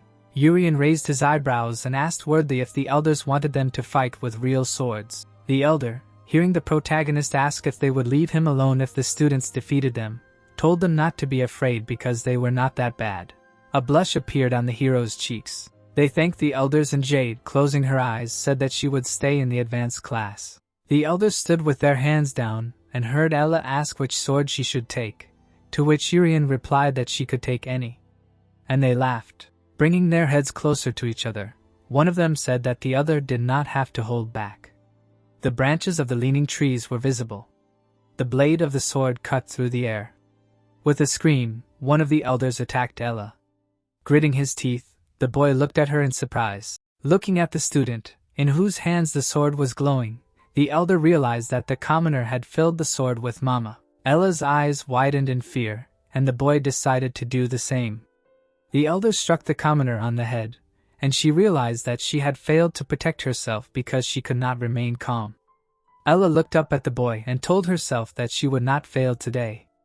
With his mouth wide open, the elder called Nigel and asked him to quickly cast the protective spell. Nigel waved his staff and formed a shield around his friend, casting the super armor spell. Looking away, Jade cast the speed spell. A black magic stream formed. Approaching the frightened Nigel, the student cast another spell, Strength. Magic appeared from Jade's hand, attacking Nigel, who was standing among the bamboo. The boy was able to break his staff. The elder looked at the broken staff, his mouth open in fear. Nigel looked excitedly at the student, who had a demonic sword in his hands. Jade smirked, put the sword away and said that the first thing to do was to deal with the sorcerer. One of the elders, frowning, sighed and could not believe that things had come to this. Holding the sword in front of him, the boy ran towards Urian and said that he would destroy their sorcerer too. Ella rushed towards them and shouted that she would not let this happen. Urian, holding the staff in his hand, heard loud screams. The protagonist's eyes were covered by hair. A smile appeared on the protagonist's face. The space between Urian and the elder was enveloped in magical tongues. The elder boy's pupils narrowed. He realized what was happening. Opening her mouth wide, Ella screamed that he needed to be careful. A monster rose up behind Urian. Putting out a paw, the monster was preparing to strike at the protagonist. The commoner covered her brother with her body, but the monster's blow hit her back. Seeing the claw marks on his sister's back, Urian's eyes widened and he called out to her. Frowning, Jade shouted the girl's name. Straightening his fingers, the boy summoned a demonic sword. Looping high above the ground, Jade used the sword's second form, a spiral. Gritting his teeth, he struck the monster's head. The beast's head with an open mouth came off. Sitting on the ground, the elder began to scream, seeing the monster's head. The boy's pupils narrowed and he asked in surprise if he really killed the monster with one blow. Urian sat down on the ground next to his wounded sister and asked if she was okay, to which she replied that everything was fine and the wound did not hurt at all. With his mouth wide open, the elder asked in surprise if those who were able to use full instant healing were really the advanced class. The hero sat next to his wounded friend and Urian told her to take his vest. The elder clenched his teeth angrily. Urian's eyes widened and he looked towards the boy who said that they had passed and the elders would not report them. Was it that easy? The protagonist thought. Frowning, the elder called the protagonist a mud-blooded idiot and promised to tell about him. The angry senior's eyes turned white, shouting at Urian that he shouldn't push his luck, that he wasn't that good, and asking if he could do anything on his own, if he could catch a monster on his own. The protagonist smirked, finding their words logical since it was true that he was a great addition. A house covered in plants appeared. One, holding a glass in her hands, said that this wasn't originally supposed to be a combined class. The man smirked, saying that everything had suddenly changed, and the woman added that one might not know because it was her first time here, but they did that sometimes. The teacher's red eyes looked straight at them, and she asked if that was allowed. The girl, raising the glass to her mouth, said that teachers also needed a break and wondered why Juan was speaking disrespectfully to her, and the man, mockingly, added that the teacher should believe in the second year. Looking at the steam from the glass, Juan wondered why the theory class had suddenly changed to a monster hunting class. Looking at the other teachers, she continued that they were trying to calm her down. Raising her glass, Juan doubted the teacher's intentions and asked if her students would get hurt since they had such great second years. They laughed in response and said that the students would not get hurt. Juan looked away through the loud laughter, and the teacher's intentions became obvious to her. Clutching the glass in her hand, the teacher didn't know what to do with them and why they dared to pester her first-year students. Creating a sound static effect, Juan wondered whether to praise their courage. The teacher's eyes widened and looked at her in confusion. The teacher took a sip and decided to wait. After all, this was an advanced class. In the forest, the elders' thoughts about Jade and the family using the demonic sword could be heard. When asked if they had made sure there were no mudbloods, the senior opened his mouth and shouted affirmatively that they had only brought him. Jade frowned, wondering what was wrong if they had suddenly called him. Gritting his teeth, the boy opposite him said that the seniors had done their job perfectly and had brought the right student. In front of them, sitting on a stone, was Laryl, a second-year advanced student, who called out to Jade and asked to be allowed to give him advice. The building of the Magic Academy towered over them, and it was said that the second years were now called the Demon's Den because he was the first among them. On the day of the entrance ceremony of the senior year, Laryl, who had taken the entrance exam first, appeared and told everyone to listen to him. To which the other students, waving their hands, asked not to make them laugh because they were also aristocrats and would not listen to him just because he was the first. Last year, there were 10 people in the advanced class until Laryl beat everyone else half to death, piling their mangled bodies into a pile. With their bloody hands pressed together, the 3 who submitted remained in the advanced class while those who stood firm were sent to the hospital. Now, there are only 4 people in the advanced class, Laryl and 3 other crazy guys, and there is a strict hierarchy among them. Jade asked why the entire second year would be here, with the corners of his lips drooping, to which he heard his name. Laryl closed his eyes and said that before the magic swordsman came, he had heard something about his family. The second year continued that his family used a demonic sword and that Jade had a great responsibility in his hands, to which Jade looked at him through his hair in confusion. A tear ran down the swordsman's cheek as Laryl asked if it was true that Jade's family would be lost if he failed to graduate from the advanced class. The manor appeared and the sound of what kind of magic tool was heard. The boy, through the shadows, wondered why people who couldn't use the demon's sword used mana swords as if it was nothing. He, through the sweat on his face, turned to his father. The magic tools that were becoming popular in the kingdom were visible. It was a magic wand that created water and a sword that released fire. It was heard that they were the demon's sword family, which was in decline. The father, sitting at the bar table, called out his son's name. He extended his hand and addressed Jade.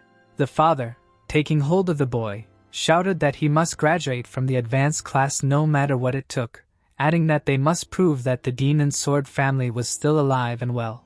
Continuing to shout at his son, he said that no matter what, if Jade could not graduate from the advanced class, then his mother, brother, sister, and he would die.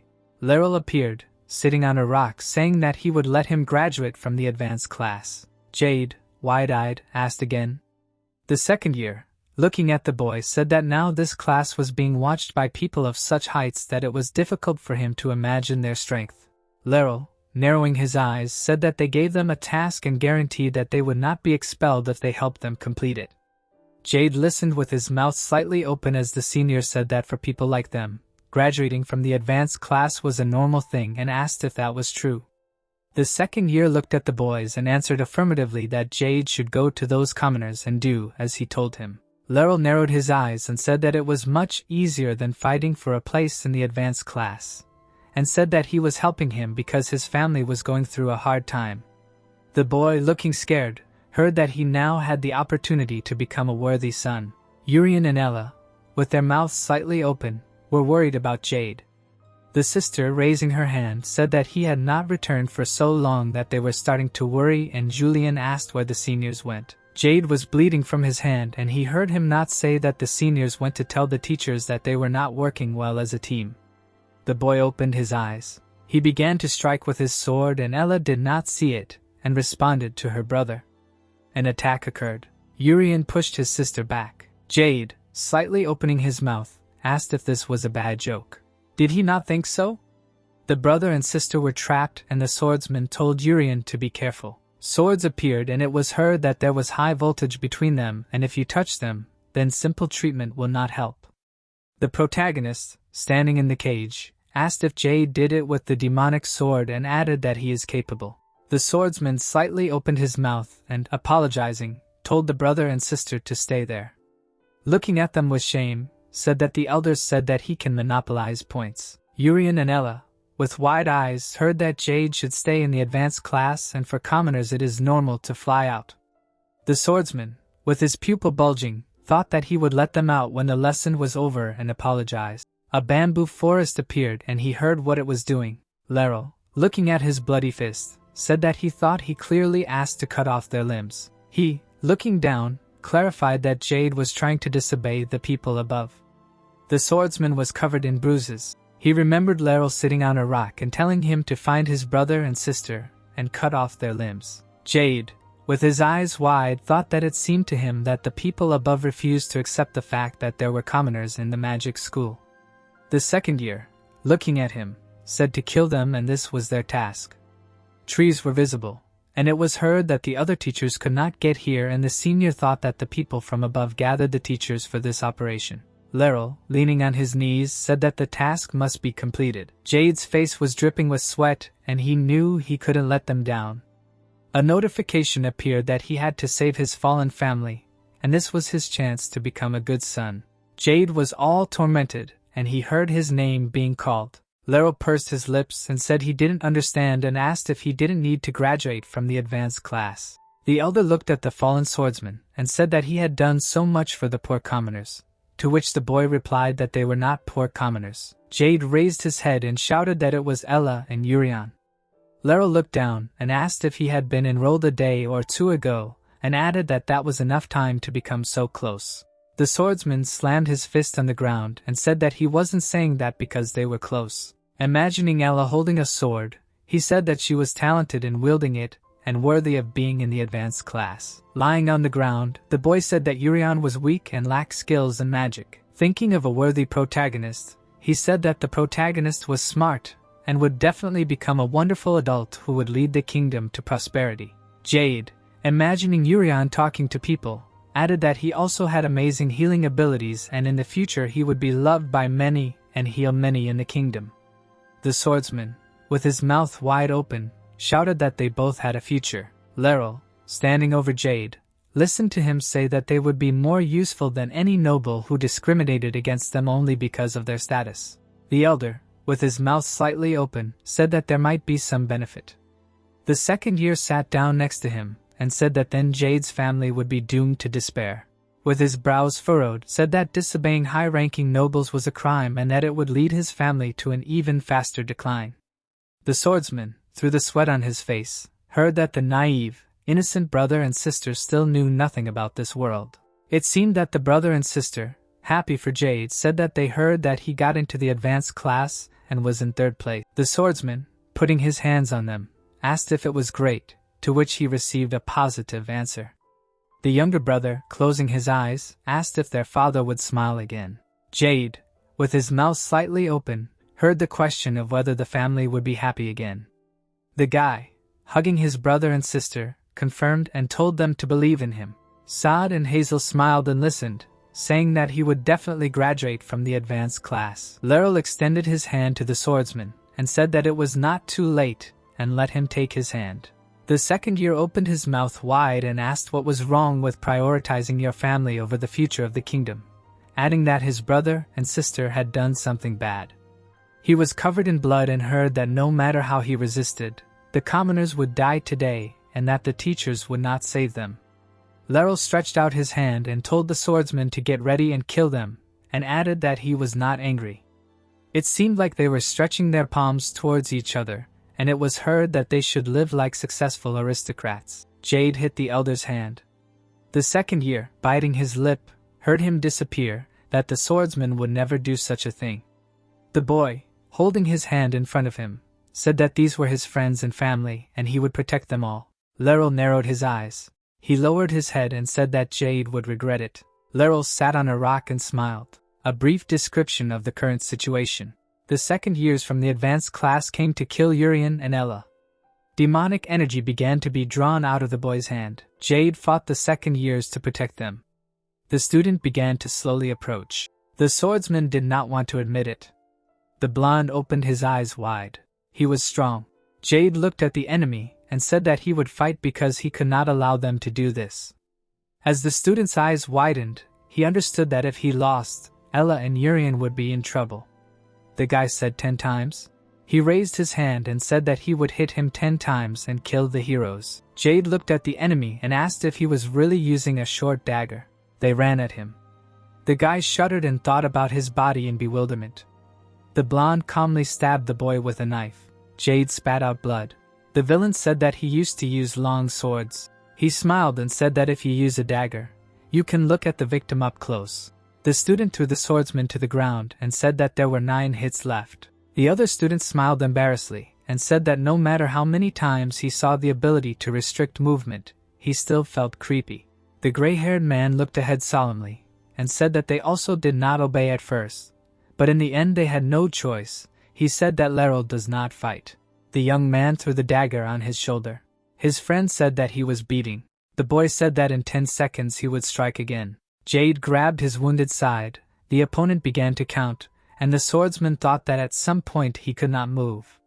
He waved his hand, releasing the demonic sword under the count. The boy rushed to attack with a black whip.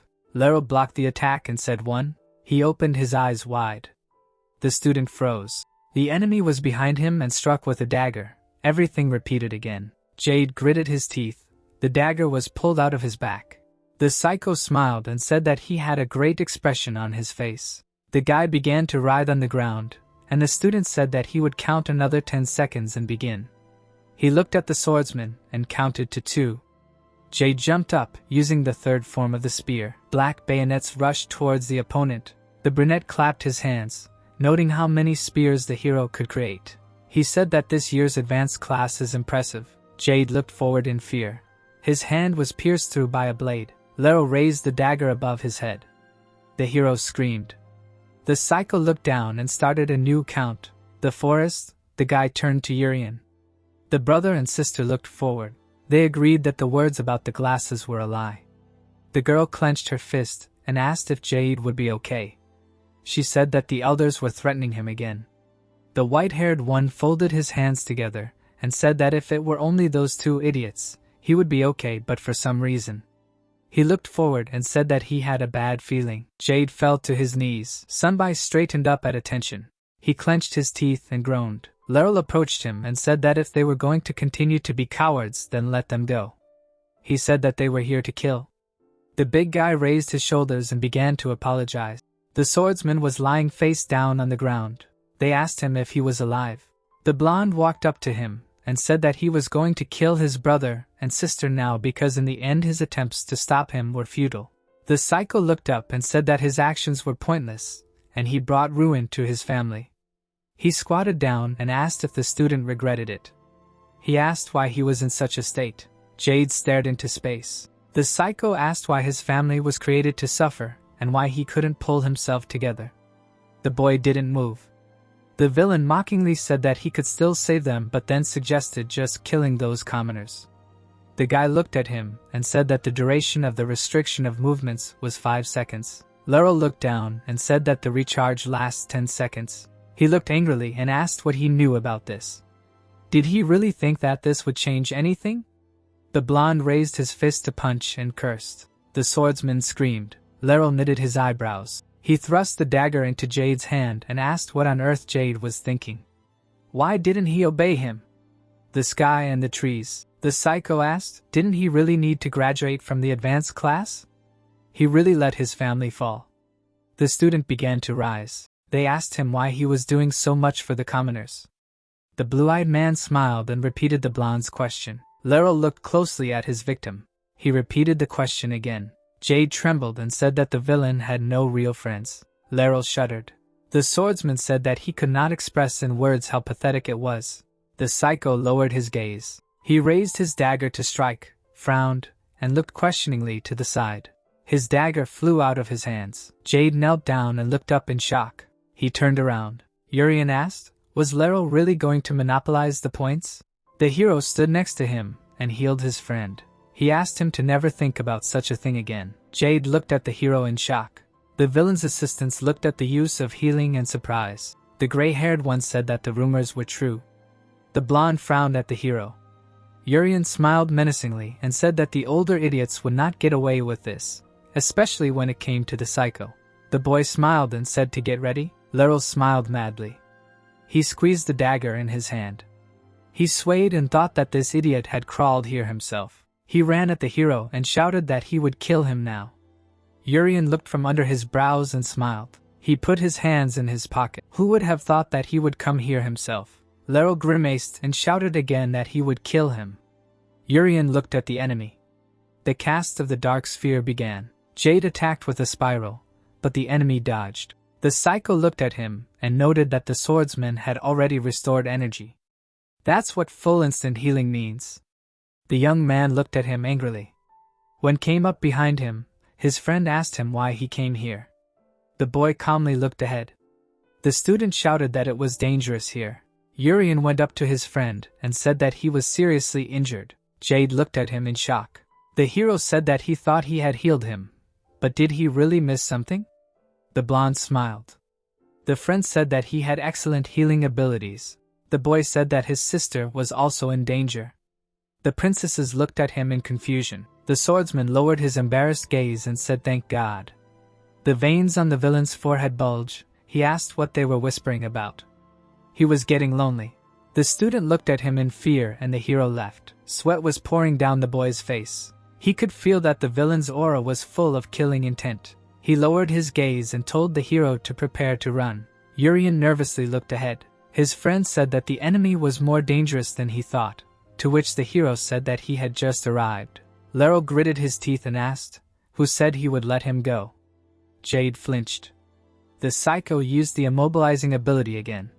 He gritted his teeth, trying to figure out who it would be. Which of them would be completely immobilized? The blonde ran to attack. The student tried to figure out who would be attacked. The guy flinched. Noting that the enemy was very fast, he summoned a demonic sword and used the shield form. He put it in front of him and looked ahead. He realized that he was immobilized. Lero nervously flinched and cursed. Urian looked at the shield and asked, was it really a sword? Jade realized that he was immobilized so that the hero would be forced to protect him. The blonde looked at the guy and asked, did he really predict this? He created a shield to protect himself before he was immobilized. The psycho stabbed the swordsman in the stomach with a dagger and told him to watch him writhe. Urian looked ahead. Lero flinched at the way the hero called him. The boy with the terrifying aura looked at him and said that if he saw him again, he would kill him before he even noticed. The student's face was covered in sweat. He asked himself why he was so scared. Urian sat next to his friend and healed him. The swordsman asked, is it really true that the villain won't attack again? Jade looked ahead tensely. He had no idea what that psycho was planning, but this was their chance to finish him off. Lero opened his mouth. He called the guys. The blonde looked at them menacingly and said that they had 10 minutes to kill everyone. The henchmen smiled contentedly. They twisted their faces and said that they were waiting for this. Jade looked at them in fear. He forgot. The psycho's eyes bulged and looked ahead. The swordsman didn't know if he could escape from him alone. He looked at the 4 killers. In his mind he said that we weren't even talking about the entire second year of the advanced class. Jade gritted his teeth and began to sweat. He trembled, mentally asking what to do in such a situation. The student frowned. He asked himself to stop thinking about nonsense, because if he just stood there, nothing would change. He bit his lips and began to think about how to escape. Energy was drawn out of his hand. Jade angrily looked forward. He kept telling himself to think and repeating it. The hero smiled and told his friend enough. A flash appeared behind the student. The swordsman staggered and moaned questioningly. The boy caught him and said, "Oh my God." He asked if his friend was okay. The brute stretched his arms and screamed that the boy was so scared that he fainted from fear. Blonde smiled and asked to leave the rest to him and sleep peacefully. The sword stuck in the ground. Ricky said that he was late. The guy stretched his neck and asked, didn't he want to take his teammate? The girls looked at him and said that it was strange. Ella looked ahead with concern and reminded that the hero promised to return soon. She thought that something had happened. Saradi looked down and said clearly, she suggested going to look for the boy. There were screams in the forest. The blonde screamed that they had immediately fled. Lero ran through the forest and said that they needed to find them and kill them. He screamed that they couldn't leave witnesses. The guy looked ahead absent-mindedly and said that scum like a hero. He said that he had run away with someone on his back. The villain frowned and said that they needed to find and kill. Suddenly a man in armor appeared nearby. The student asked who he was. The gray-haired man looked at him angrily and demanded that he get out of the way. He said that they had a task from the authorities. The knight looked at the guys and said wow, he hadn't exercised for a long time. The wind fluttered his cloak. Urian said that he would take the opportunity and warm up. He hoped that the children would not die too quickly. Lero gritted his teeth and repeated his question. Who is he? Urian looked at the guy and almost said his name. He said that he was a genius swordsman. The trio jumped on the hero to attack. The psycho ordered to kill the guy while he could not move. He said that to say such a thing, you need courage. The blonde looked forward with a grin. Zinkin began to fill his hand with energy. He was a true symbol of strength, capable of destroying stone with his bare hands. Isla smiled. He gave up first. He was a strange brat who liked to kill others. Kelly swung his fist. He was the weakest of the three, but he was a bloodhound who would carry out any task, no matter what it cost them. Laryl smiled madly and thought that they were all great guys who were suitable for him as henchmen. He noted that this strange idiot would slowly and painfully die when they would tear off his limbs one by one. His eyes widened. He asked, "Is the hero only capable of showing off?" Flashes were heard behind him. The student looked back questioningly. 3 of his friends' butts were sticking out of the tree bark. Laryl looked at them and thought about butts. The swordsman took hold of the hilt and said that his immobilization did not work on him. He said enough of these pathetic tricks. The psycho shuddered and asked again. He clenched his jaw and cursed. An ability flew at the hero. He asked the student to listen when someone was talking to him. Barian caught the guy's dagger with 2 fingers and said that he already told him that it would not work. The knight looked at the blade and asked, "Is this by any chance the only thing he can do?" The psycho broke out in a sweat and began a long series of attacks. He looked angrily at the hero and asked how he was going to defeat him without even swinging the blade. The hero easily repelled all the attacks and chuckled. He broke the blade with his fingers. Laryl looked at him in shock. He was asked if he was really the best among the second-year students. Urian looked at him and said that he was a little disappointed and that this could not even be called a warm-up. The blonde clenched his teeth. He smiled nervously. He took out his sword and said that it had been 4 years since he held a long sword in his hands. He ran to attack. The young man asked not to disappoint him again. Laryl smiled and used the ability. Urian looked at him and reminded him that it would not work. The psycho swung and said that the hero believes that this is the only skill he has. The guy ended up behind the knight. His blood spurted. This student was in first place among the second-year students. The hero looked at the inflicted wound. The villain smiled contentedly. Urian asked himself, "Is it all because he is so fast that he does not catch the eye?" A year ago, Laryl was beating up children. Then there was an incident of an attack by an advanced class. The reason why the magic school could not fully hold Laryl accountable for his crime. The verdict of the committee of the Royal Magic School, despite his character flaws, his abilities cannot be ignored because the magic school is always short of talent and the blonde had the skills needed by the kingdom. Laryl put his sword on his back and asked, "Did the hero really think that he could move with his speed?" He smiled and said that speed is equal to strength. Urian looked at him. The student noted that he really had tough skin because he planned to cut off his left arm. When he looked at the wound, the villain said that he was lucky that he got off with just a cut. The knight coldly looked at his hand and said that this was not his blood. Laryl looked ahead questioningly. There was a large cut on his body. The youth lowered his gaze. His pupils narrowed. He groaned. The student fell to his knees. The hero put his sword away and said that he would not get the warm-up he needed. Laryl grabbed his wound and shouted that he was a valuable asset to the kingdom. Urian looked at him. The boy said that attacking him was an act of aggression against the kingdom. The hero said that it was great, considering the plan to kill the student. The knight froze. He remembered the blonde cutting his friend. Every blow. He remembered the swordsman being beaten. The villain raised his head. The hero slowly approached him.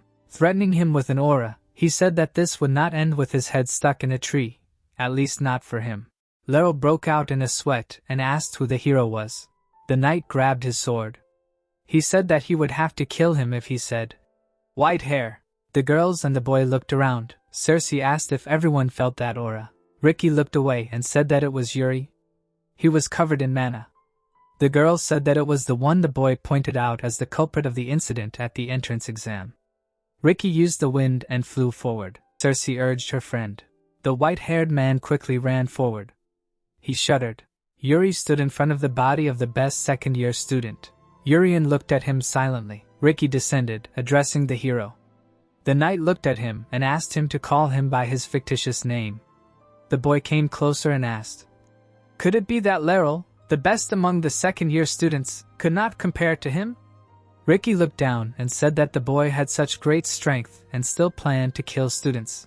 Urian said that he did not kill anyone. The students squeezed the hilt. He summed up that the hero refused to answer and not that it mattered. The wind rose around the boy. He said that he would have to speak soon. The wind hit the hero. He asked, "Was he really stronger than Laeral?" The white-haired man raised his sword and said that if the knight thought he could defeat him again, he should think again. He pointed the sword at him and said that he was using the power of V, the spirit of the wind. The hero looked at him questioningly and asked again. It was not like he was thinking about it. Hersey appeared in his head. She said a warrior, a demon, a dragon, or even a king. She said that the hero can become whatever he wants. Urian looked at the student, noting that there were other species besides humans. Ricky got into a fighting stance, addressing the spirit. The space around the boy began to glow. He asked to grant him power. The knight adjusted his cloak and said that it was impressive. He said that he would even have to get one of the buffs. The boy's eyes flashed. He created ice shards using the X-1000 wind sword. Ricky swung. Ice shards rushed at the hero. Urian looked up. He noted that it had definitely become cooler here.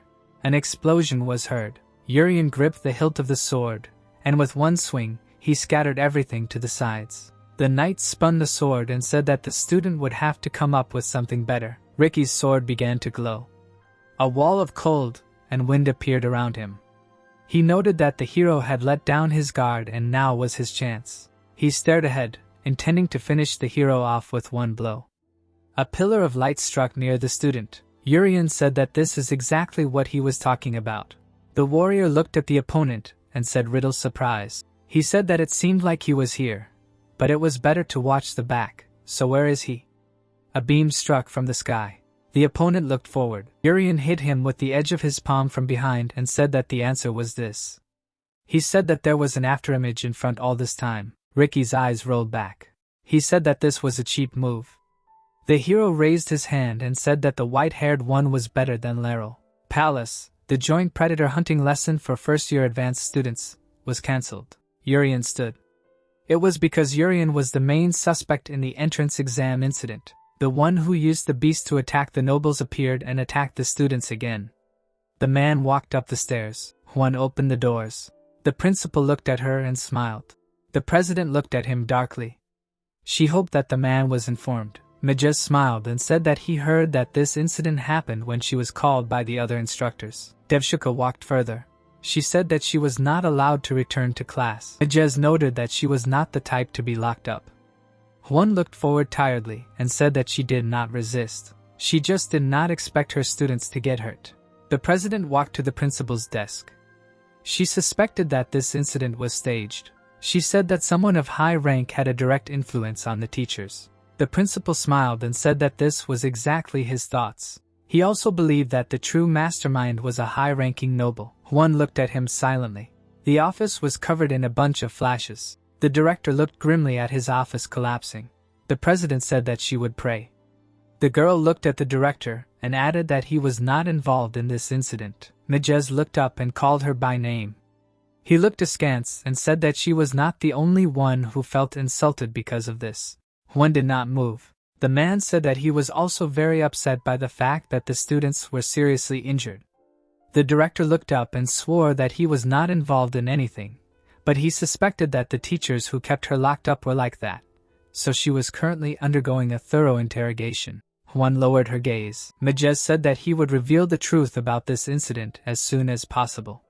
The girl asked to look into the second-year advanced class as well. She said that her children were attacked. The hospital said that they were currently under observation due to the injuries sustained by Yuri. She said that she would begin her investigation once they were stabilized. The president looked away and asked if the hero could be an imperial spy. The director shifted in his seat and said that they had not confirmed anything yet, but they should not waste time trying to find out his true identity. She introduced the hero and said that he was a threat and might even be hiding in the school, waiting for another chance to strike. Yuri engorged himself on meat. His sister was sitting next to him and eating as well. The girl was giving him suggestions. The blonde boy licked his lips. He thought that now they wouldn't have to worry about being demoted anytime soon. He doubted that they would teach them another dangerous lesson after how many of them had suffered. Rizzo was eating carefully and criticizing the way the poor people ate. Rizzo said that Chris was talking with food in his mouth. The red-haired boy glared at the bully and told him to leave. The long-haired boy flinched in fear and said of course. He said that he had made an appointment for the boy to go to the hospital. He advised him to just go and get checked out. Hina looked ahead and said that she heard that they had been attacked as well, but that they looked fine. The guy next to him said that they had fully recovered. The twins were sitting next to each other. Mu looked away and said that she wanted that. Her eyes widened. Jill looked at her sister questioningly. Jade smiled, greeting his friends. The boy passed by the table. He was glad that the heroes were okay. The boy asked if he was feeling better. The swordsman smiled and said that he had fainted, but his body was fine. Ella said that the swordsman must be getting old. The hero's sister came up to him. She heard that the student sacrificed himself to protect them. The girl looked at the senior student anxiously and asked him not to go anywhere alone from now on. She suggested that they always stick together. The boy's cheeks turned red. He was only happy. Jade clenched his fists and agreed to stick together. You are classified as what Ella valued. It was him, the lunch menu, and Jade. The swordsman smiled. The hero said that he was just letting him know. The students are in the cafeteria, and the joint lesson on hunting animals has come to an end and all the first years of the advanced class. The hero laughed, because even including him, everyone managed to take their seats. Several months have passed. The principal looked at the hero and turned to him. He said that if he failed this exam, he would be expelled. Durian smiled sheepishly. He was under threat of expulsion. The students looked at the man. He said that the hero was originally accepted as an honorary student of the magic department on the condition that low grades would lead to expulsion. The hero smiled. Majez was completely confident that he would easily pass this exam. The principal coughed. He asked to let him explain. Everyone frowned at him. He said that it was time for midterm exams. He said the exam would be on hunting for advanced class beasts. The Forest of Endurance. Each of the students would enter it, and if they scored 20 points, they would pass the exam. Riza looked at the man in shock and asked again. He said that this was a waste of time and energy. The red-haired man asked how dare he talk to the principal like that. Majez laughed and said that was a good question. He said it was time to tell them some very, very important information. The principal introduced the beasts and said that the beasts were divided into a total of 5 classes. Beasts such as wolves, bears and tigers belonged to the first level. He introduced the weapons and said that the beasts in the form of weapons such as swords, bows and axes belonged to the second level. Rain and thunderstorms. The man said that the beasts in the form of natural disasters such as typhoons, earthquakes and torrential rains belonged to the third level. Majez showed the sick and said that the beasts in the form of various diseases such as depression and the like belonged to the 4th level, and finally, a single beast of the 5th level. He introduced a dark silhouette and said that it was time. He looked at the students and said that some of them might have already understood what the power of the beasts was. He said that it increased along with their deadly ability to kill people. Urian looked at him in surprise. He said that although the connection with humans itself remains unclear, one thing is certain, these beasts are the enemies of humanity. The bully looked angrily at the principal and asked what these 20 points were. The red-haired man again asked him to stop talking to the principal like that. Majez looked at the student and said that this was another brilliant question. The principal shuddered. He said that the first level is equal to 2 points, the second level is equal to 5 points. The students looked at him questioningly. He was sure that he could omit the details. The guy asked, "Did the principal really want them to hunt and earn 20 points?" The man looked at the students and said that they had 5 days and for their information. This exam is conducted individually. He ordered the others to prove that they belonged to the advanced class. Urian folded his arms and thought. He mentally asked himself how he was supposed to kill the beasts without revealing his abilities, since the second-level beasts were worth 5 points, and if he could just secretly track down 4 of them. The principal was asked. The twins looked at the principal and asked what about the 3rd level. Majez looked at them with satisfaction and said that among the first-year students who asked him this question, she was the 3rd. He said that the 3rd-level beasts were worth 20 points. He looked closely at the girl and said that if they encountered a 3rd-level beast, they should run away immediately. The instructor looked at the students and said that a 3rd-level beast cannot be defeated alone. Rump and Chili looked at the children. The boy said that in this exam they will not be working with 3rd-level beasts. The president frowned at the students and said that this time no one can interfere, not even any beasts, not even Yuri, because she will be personally supervising the exam. She smiled. Urian looked at them with confusion. The president told the kids to concentrate on the exam. The boy said that he was getting better and better. The midterm exam was under close attention. Will the hero be able to pass the exam without his true strength being revealed? The blonde smiled nervously. The midterm exam at the Royal Magic School. The director looked at the students from the balcony. He said how many points killing beasts brings, but told them to earn 20 points and then the students will pass the exam. Urian pursed his lips. He knew that the exam would be easy. He imagined the observers who would be watching him. The hero anxiously introduced one. The nobleman approached the hero and greeted him. He asked if he knew that this was an individual exam. The boy smiled mockingly and said that in the end all he had was the ability to heal. He asked if the hero could earn 20 points on his own. Ella put her hand on her chest and asked her brother not to worry. She said she would help her brother somehow. Urian smiled and said that all this could work out for the best. The instructor walked down the hallway. Rump looked ahead and said that he had sent all the students to their assigned places. The director looked away and said that this was excellent work. Chili waved her hand over the magic ball. A student was reflected in it. The woman looked at the man and said that all the magic tools were connected to each other. Majez said that this was good work. He took the ball in his hand. He was curious who would pass the exam first. The boy looked at him and guessed that it would be Her Highness. He said that she had talent beyond her years. Rump looked at the ball and said, "Ricky, this boy also seems exceptional." The instructor looked at him and said that all the first years this year were excellent. Sormani asked, "What about their honor students?" The professor glanced at him and asked, "Does the coach mean a commoner?" He said that there was no way the hero would be able to take first place. He doubted that the hero would even pass the exam on his own. Chili looked at him worriedly. The man said that the hero would soon realize that he was expelled.